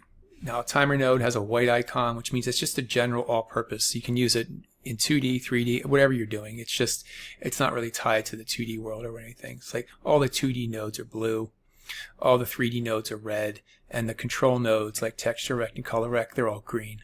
So sometimes when you're looking through here, you see these colors. That's a control. That's a 2D node. So that's how you kind of figure these things out. So let's add a timer. Okay, and let's rename this timer. We don't have to, but I'm going to call it the bomb timer. Okay, and let's look at the inspector for a bomb timer and see what we have. The important things we need to know, the wait time. So how a timer works is it waits a certain amount of time, which we can change. And when it's done, when that time runs out, it emits a signal called timeout. And so you definitely have to, you're going to connect to a signal here. And every time, like for this example, 1 second goes by, when that 1 second ends, it'll emit a signal. What are we going to do when we emit that signal? We're going to spawn a bomb. That's what we're going to do. Okay, so let's see this. So wait time is important here. Then there's one shot. A one shot, it basically means it only happens once. If I check one shot and I start my timer, it'll go 1 second and it'll call timeout and then it's done. That's a one shot. If you don't check one shot, that means that every second that timeout gets called. So it waits a second, calls timeout, we do something. Waits another second, calls timeout, we do something. This is what we want. We want that action. We don't want one shot. Auto start. Yeah, I think for this game, since this is just like a little, auto start means that as soon as the game starts, the timer will start. So let's turn that on. And that's pretty much it. That's pretty much that we have to worry about is those nodes right there. Now, the next thing we need to do though is we need to connect that signal. So let's go here and connect the timeout. So connect it. We're just going to connect it to our main script and hit connect. So timeout, connect it to main, on bomb, timer, timeout, connect. And it's going to be way at the bottom, of course. Okay. And so for now, let's just so we can make sure it's working, I'm not going to spawn bombs, although I could. Let's just print timeout. And let's see if it's working. Save. And let's run. Don't be full screen. We got to see the output. And you can see timeout. Every second we say timeout. And that's how a timer works. If you want it to be a little bit slower, game over. Look at that. So, but the timer's still running. That's not good. We'll have to fix that. Okay. So that looks good. Let's go for it, right? Let's just call right here. Let's call spawn bomb. And let's go to our ready function and let's not spawn a bomb. Let's get rid of that. So every time our timer goes off, it spawns a bomb. And so let's go. Run. Oh, yeah. Look at those bombs fall. Hold on. I got something. I knew it. This is a weird thing about 4.4. Let me run it again. All right, I'm good. Sometimes it doesn't like make it the active window. And let's see if we get points. Everything's working. This game is so hard. Anyway, you get the idea. And then we can let the bombs fall off. Boom. Okay, so the bombs are exploding when they hit the ground. That's pretty cool. All right, good. Okay, so that was pretty cool. We obviously have a problem of our bombs falling in a straight line, so let's fix that with a little randomization. And we'll do it right here. So we keep putting them in. The zero's fine. We want them to fall from the top of the screen. In fact, I would probably argue that they should probably fall a little higher, but we can keep it at 0. But this number needs to be a random number. It needs to be a random number between 0 and the width of our screen. So I could do it. I can do it here. That's fine. I can instantiate, and then we can get a random value. So here's the easiest way of getting a random position is, let me make a variable called random x, and that's going to be a float, and it's going to be a randif in range, and we just need to give it a small value and a large value. So the easy way would be 0 to 320, and then just replace this 100 with random x. So randif in range picks a random float. There's also randy if you want a random integer, but because the x position and the y are floats, I just like to match them up. You would probably be okay with a randy range. And it's going to pick a random number between 0 and 320, which is the left edge and the right edge. Now, we may not want that, because if I do have a bomb on here, let me just instantiate a bomb on here real quick. If I'm at 0, then technically my bomb is half on the screen, and I can't, it might be hard to catch. So maybe I should just add a little buffer. You know, maybe add like 8 pixels, 10 pixels, 8 pixels, something like that. Where am I right now? Let me look at the transform. That's 13. Yeah, I probably want to be at least maybe 20. I'd say add 20 from the left and subtract 20 from the right. So let's do that. So let me just add 20. Let me just add 20 and then subtract 20. Now, of course, we can just, I could replace the 0 with 20 and 300. That's fine too. But that should now drop random bombs. Let's test it. Let's see if I made any errors. Oh, that bomb that I first put on, I gotta take that off. All right, but it looks like it's dropping them randomly now. All right.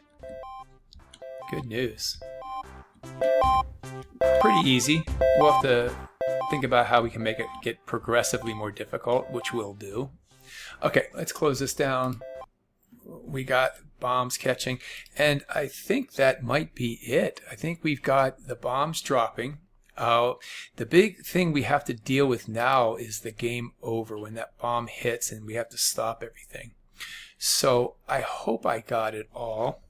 Yeah, that's it. So let's just get rid of that bomb on the screen here, this one here, and that's part of the scene. We don't need that. Clean that up. I think we're done. Let's go to our bucket scene. Let's just do some cleanup. I think we're done with this label. I hope so. Delete that. Get rid of the label. That looks good. And save it. And let's give it one last run and make sure no errors. Make sure I'm not trying to update that label. I think I'm good.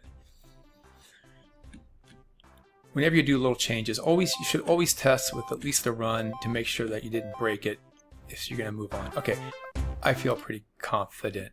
Yeah, so that's it. Save, and I'll see you at the next part when we do game over. Okay, for the game over, we're going to be taking advantage of that signal. Let me just go to scripts. Let me open this up. Do I have it open still? I do. Signal manager. So we have this signal game over. It doesn't take any parameters. When we call it, we're just going to emit game over. And then our scenes are going to listen for it. And then we have to kind of just think about, well, what happens when a bomb hits the ground? And how do we know it's game over? That's kind of like the first question. Okay, what determines game over? Well, when the bomb hits the ground, that's when game over happens. Okay, so we can do that. Not a big deal. We're going to start with the bomb. So let's go to the bomb. Just keep mindful of this emit game over signals that we have. Let's head over to our bomb scene. Let's go to our script. And if you remember, let me close this down a little bit. I believe right here, yep, in our process function, this is where we decided that the game ended.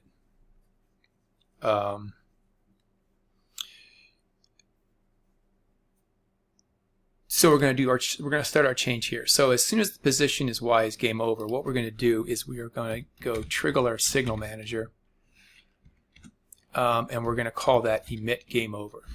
Okay. I'm going to take this print out, and I'm going to take this explode out, because we're going to, I could call explode, but you'll see what the problem is going to be, hopefully. Okay, and I'm going to call emit game over. Okay, now I'm going to start with the bombs. This is going to seem kind of ridiculous, but you have to remember there's a lot of bombs on the screen. It's not just one bomb. As we're scripting this would just be for one bomb. So if one bomb hits it and I just explode that wouldn't be good. I need all the bombs to listen for this game over, because when they all hear it, I want them all to explode. I want them to stop moving and explode, and that's what this function does. So to get the bombs to work, we're going to go right above it. This is kind of weird because it's like, wait, I'm emitting the signal here and I'm connecting it. This is for all the bombs.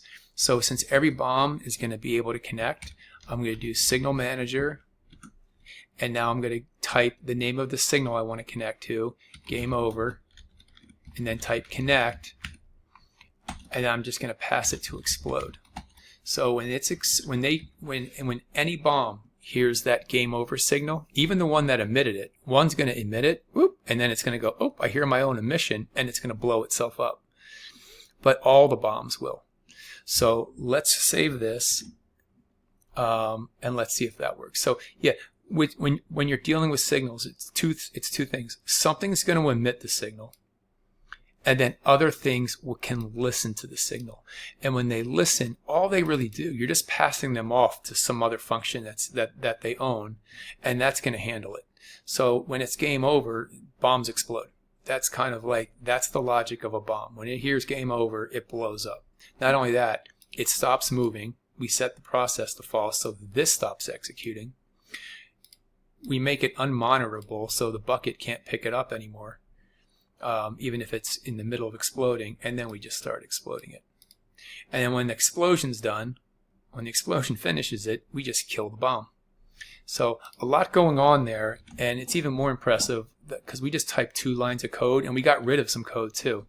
And when you run the game now, I hope this works because I haven't tested it yet.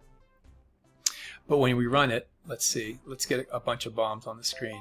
I caught one, let's let one fall, and boom, as soon as they hit. Now, there's other things that have to happen. It keeps generating bombs. But when one hits, all the ones on screen blow up. And that's because of that signal. They all heard the signal, and so they all said, okay, explode. All right. Now, we also have to let our main scene hear that signal so we can turn off the timer.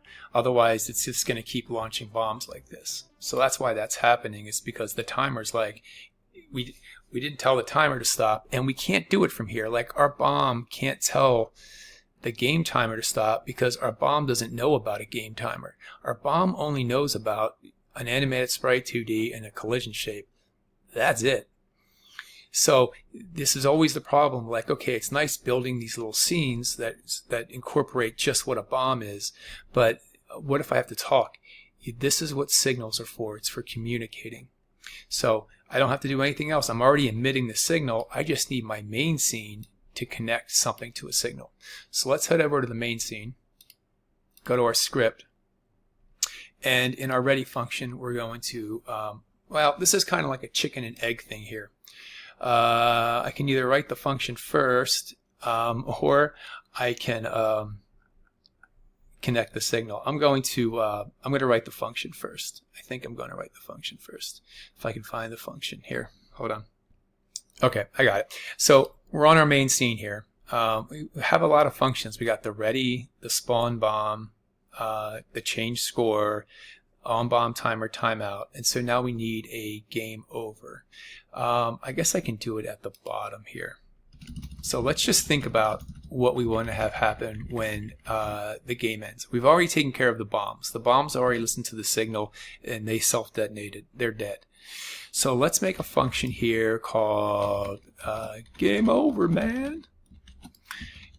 And this is going to handle what we want to have happen. So when it's game over, let's think about it. So we need our timer. We know that this bomb timer has to stop. So we need to tell this thing to stop. So let's go to the top here. Let's add it. Let's take the bomb timer, hold control. Let's get a variable bomb timer.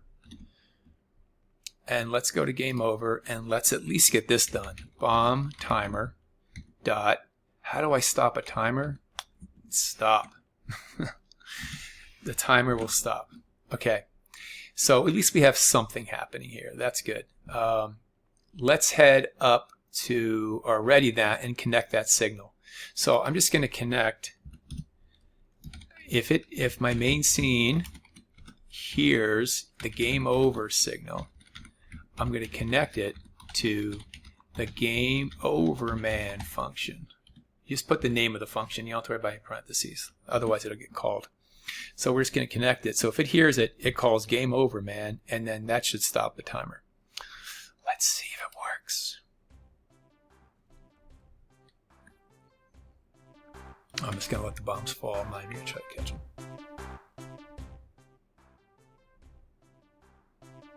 Success. That looks good. Bomb timer stopped. Now, unfortunately, I have to take my music and turn it up. Hopefully you can hear this -10, because another thing we should do is when we die, oh, there it is we should stop the music from playing. And we need to play the game over sound, right? Okay, so we got, all right, that's next. We got a little list. Okay, good. All right. Let's stop that music. So, I wonder how we stop the music. Well, first step is let's grab the music. Let's click, hold control, let go. So our variable is called music. Hopefully that's okay. And I'm going to head down to my game over man, and let's see. Music. What could stop the music? Oh, I bet you it's the stop function. Okay, and now I need my game over sound to play. So I'm going to head up here, take my game over, copy, drag, hold control, let it go, game over sound. I wonder how I can play that sound. Let's see. Game over sound dot. Could it be as simple as play? Okay, let's try it out. So this should, let's see how this is going.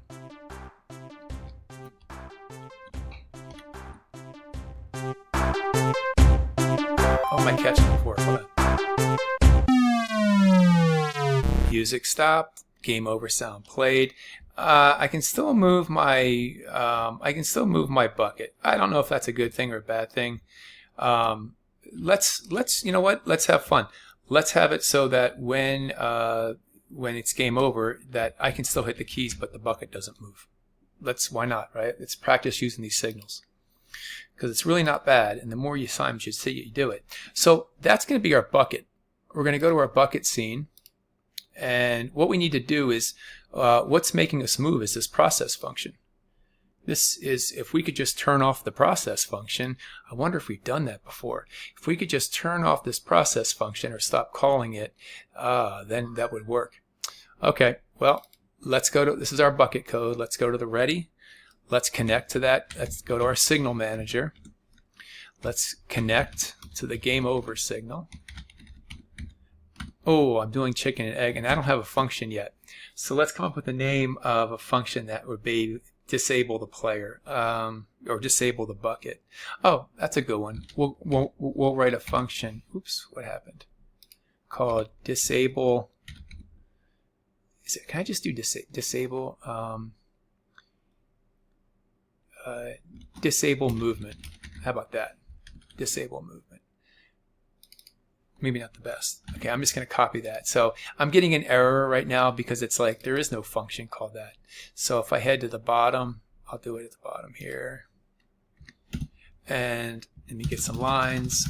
And let's write a function called disable movement. It doesn't take any parameters. It doesn't return anything. But all it's going to do is it set the process to be false, which means that that process function stops working. So we're no longer going to be executed. This thing's no longer going to be going really fast. So if it's not going, we can't get user input. We can't change the position. It's basically our bucket's now dead in the water. Let's save it and run it. Let's test it. Let the bombs fall and hit the ground. I got a cough.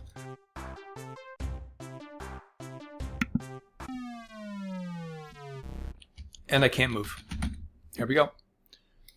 Hopefully I wasn't on the screen when I typed that. Now I'm good to go. Okay, so that's looking really good. I think we're almost done. We are done, except for making it progressively more difficult, because let's face it, if we leave the game like this, it's really, it's a game where you die because of boredom. So what we want to do is, there's a bunch of ways we could increase the increase the difficulty, but probably, yeah, well, we'll talk about it, but that's next, because this is too easy, and we want to make the game get a little bit harder. Okay, so let's stop that. Turn that music down, and I'll see for the last part, which is progressive difficulty. So there's lots of ways we could make it get progressively more difficult the longer you played. We could speed the bombs up, but if they're falling every second and you speed them up, it's going to put more space between them. They'll be like, so yes, they'll fall fast and you have to move, but they'll be spaced out. The other thing we could do is, instead of launching them every second, the more bombs that get dropped, like maybe they start launching every 0.9 seconds, every 0.8 seconds, and so we'll get cluttered with them. And that's the approach we're going to take, although there's a lot of other things you could do to make the game more difficult, but just to keep it so we can get this done relatively quickly, this is how we're going to handle it. So this is all going to be in the main scene. The main scene is going to handle it, and it's just going to be dealing with our timer's wait time, and being able to get that modified, right? And changing this over time so that it gets quicker and quicker and quicker. Because if I take the wait time now, and if I just bring it down to 0.4, right? And then I play the game. So this is going to launch a bomb every 0.4 of a second, and you can see we're getting inundated with bombs. And so, see, right like that. But we don't want to start the game that way. You kind of want to work up to that. Okay, so that's going to be the strategy we take. Okay, so let me put this back at 1 second for now. That's the wait time. So that's how wait time works. By decreasing it, the timer just fires faster. Let's head to our script for this, for the main script. Okay. So I'm going to do this relatively quick.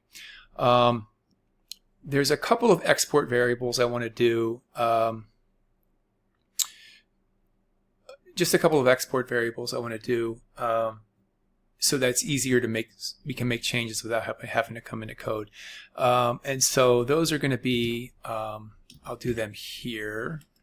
At export var.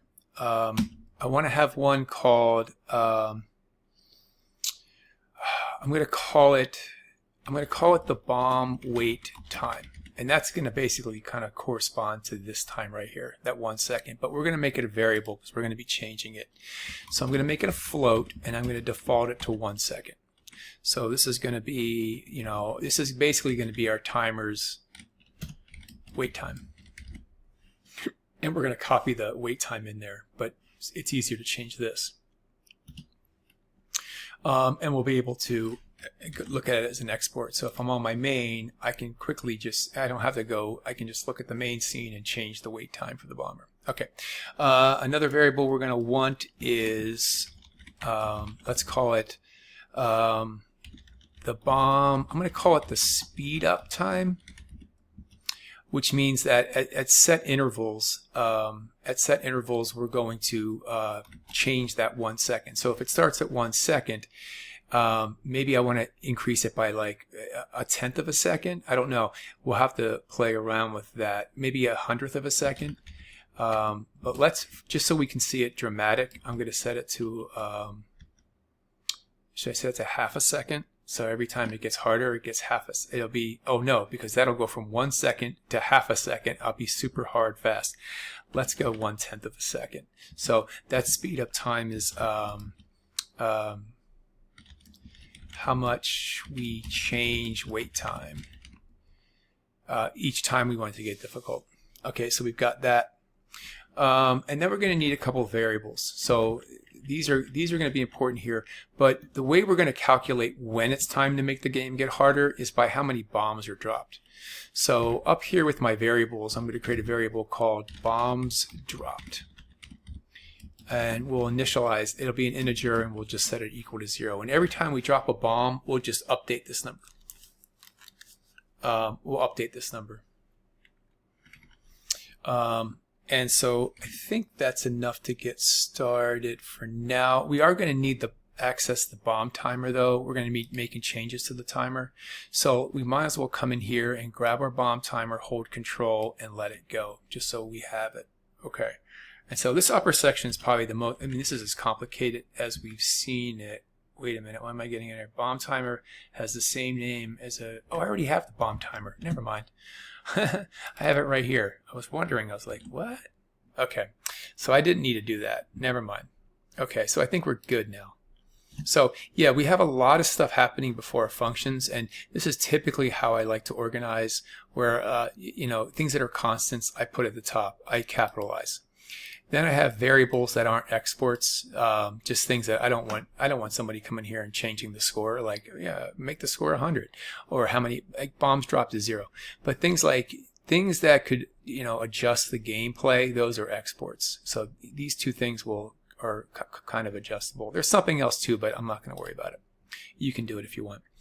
Okay, so we're going to start with the bombs dropped, and because this is going to be the trigger, we're going to maybe start counting bombs. And every time, every 10th bomb that falls, every time, you know, bombs dropped is a multiple of 10, so 10, 20, 30. What we'll do is we'll decrease the wait time. For testing, we'll probably make it much smaller so that we can see it happen faster, so we don't test the game forever.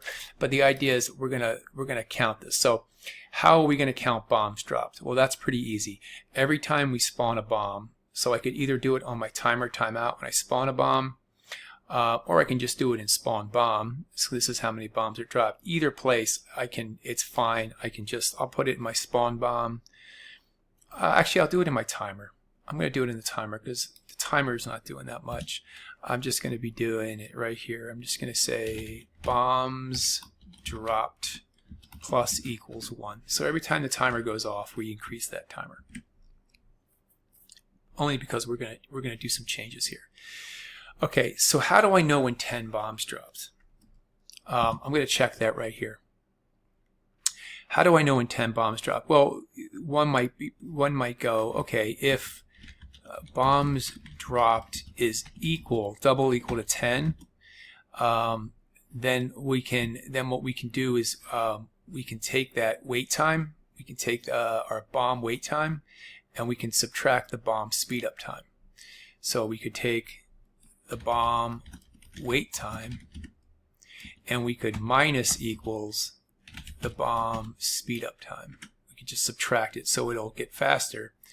And then what we'd have to do is take our bomb timer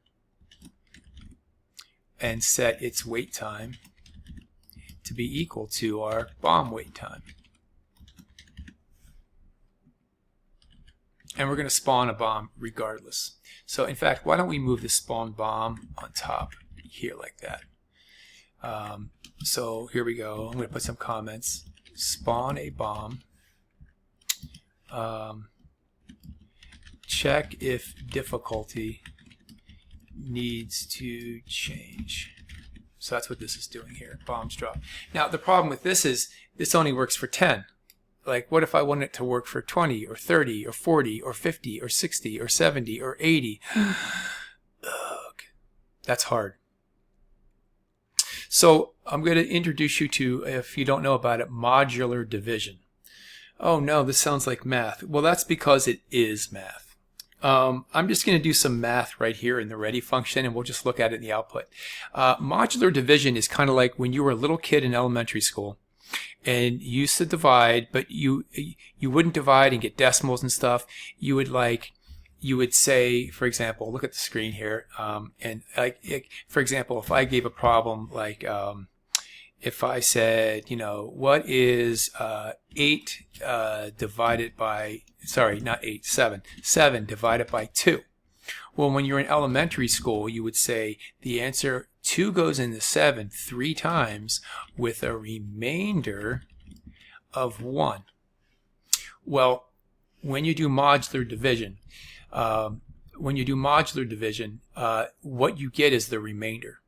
So if I said 7 and you do modular division with the percent sign, so use the percent sign.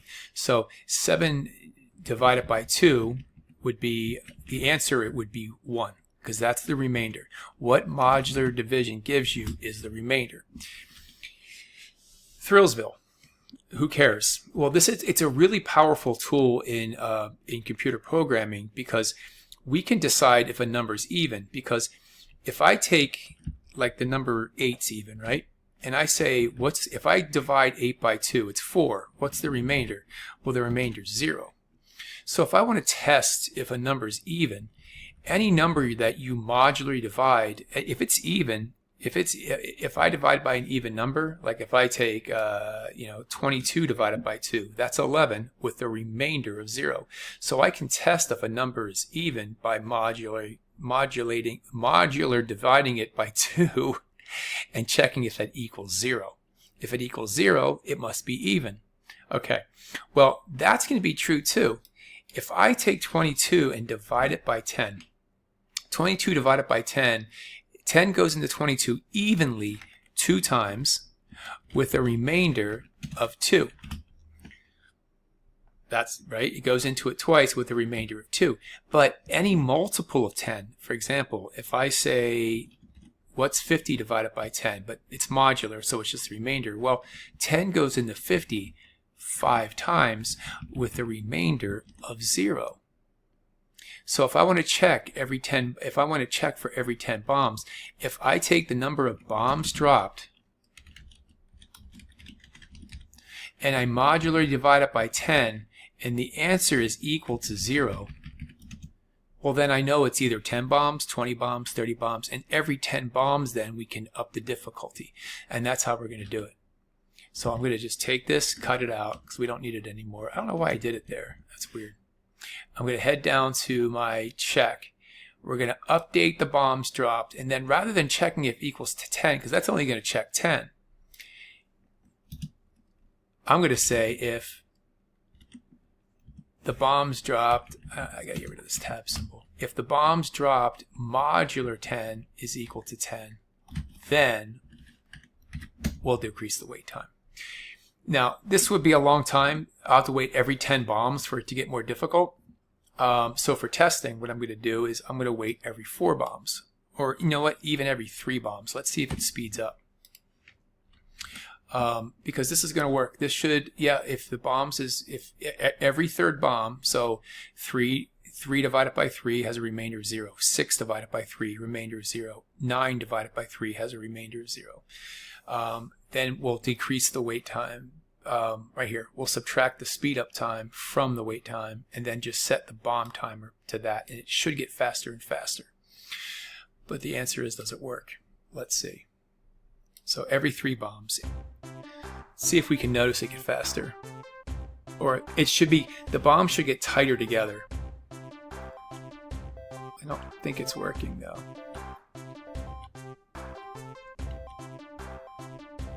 Oh yeah, it is. Oh my gosh, what just happened? Oh, my timer hit a threshold of insanity mode. Oh, I got a debugging error. Time should be, okay, I know why this is happening. Okay, yeah, it freaked out. So here's the thing.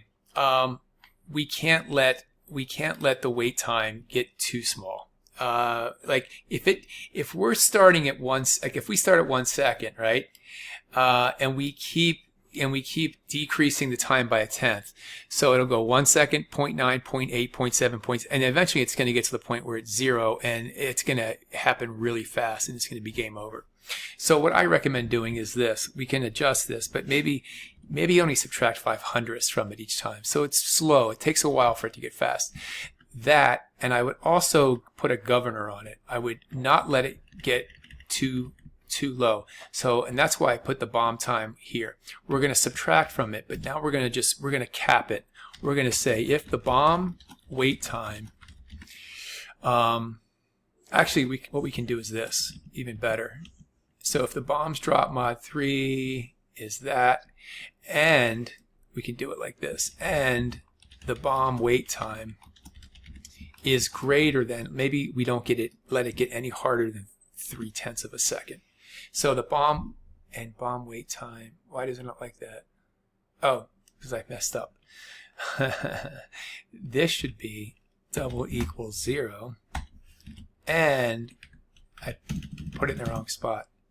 So if both of these things are true, so the only way we're going to decrease the wait time is if the bombs dropped, mod 3 is 0. So every third bomb we're gonna decrease it. But if the bomb time is not greater than 0.3, it has to be greater than 0.3. If it's not, we're not going to decrease the time. So both of these things have to be true in order for the time to decrease. So it's not going to get any slower than 0.3, and you can adjust that. Otherwise, you have that. Let's see. Oh, hold on. I made it 0.05. That's going to take too long. And I don't want to sit here. Let's make it 0.1. So let's make it 0.1. It should get up to 0.3, which is going to be incredibly difficult, I think. Let's see. But you kind of fine tune those numbers. That's why we made them exports. So let's see how bad this gets. You can tell by the sound of the splash too. It'll start picking up.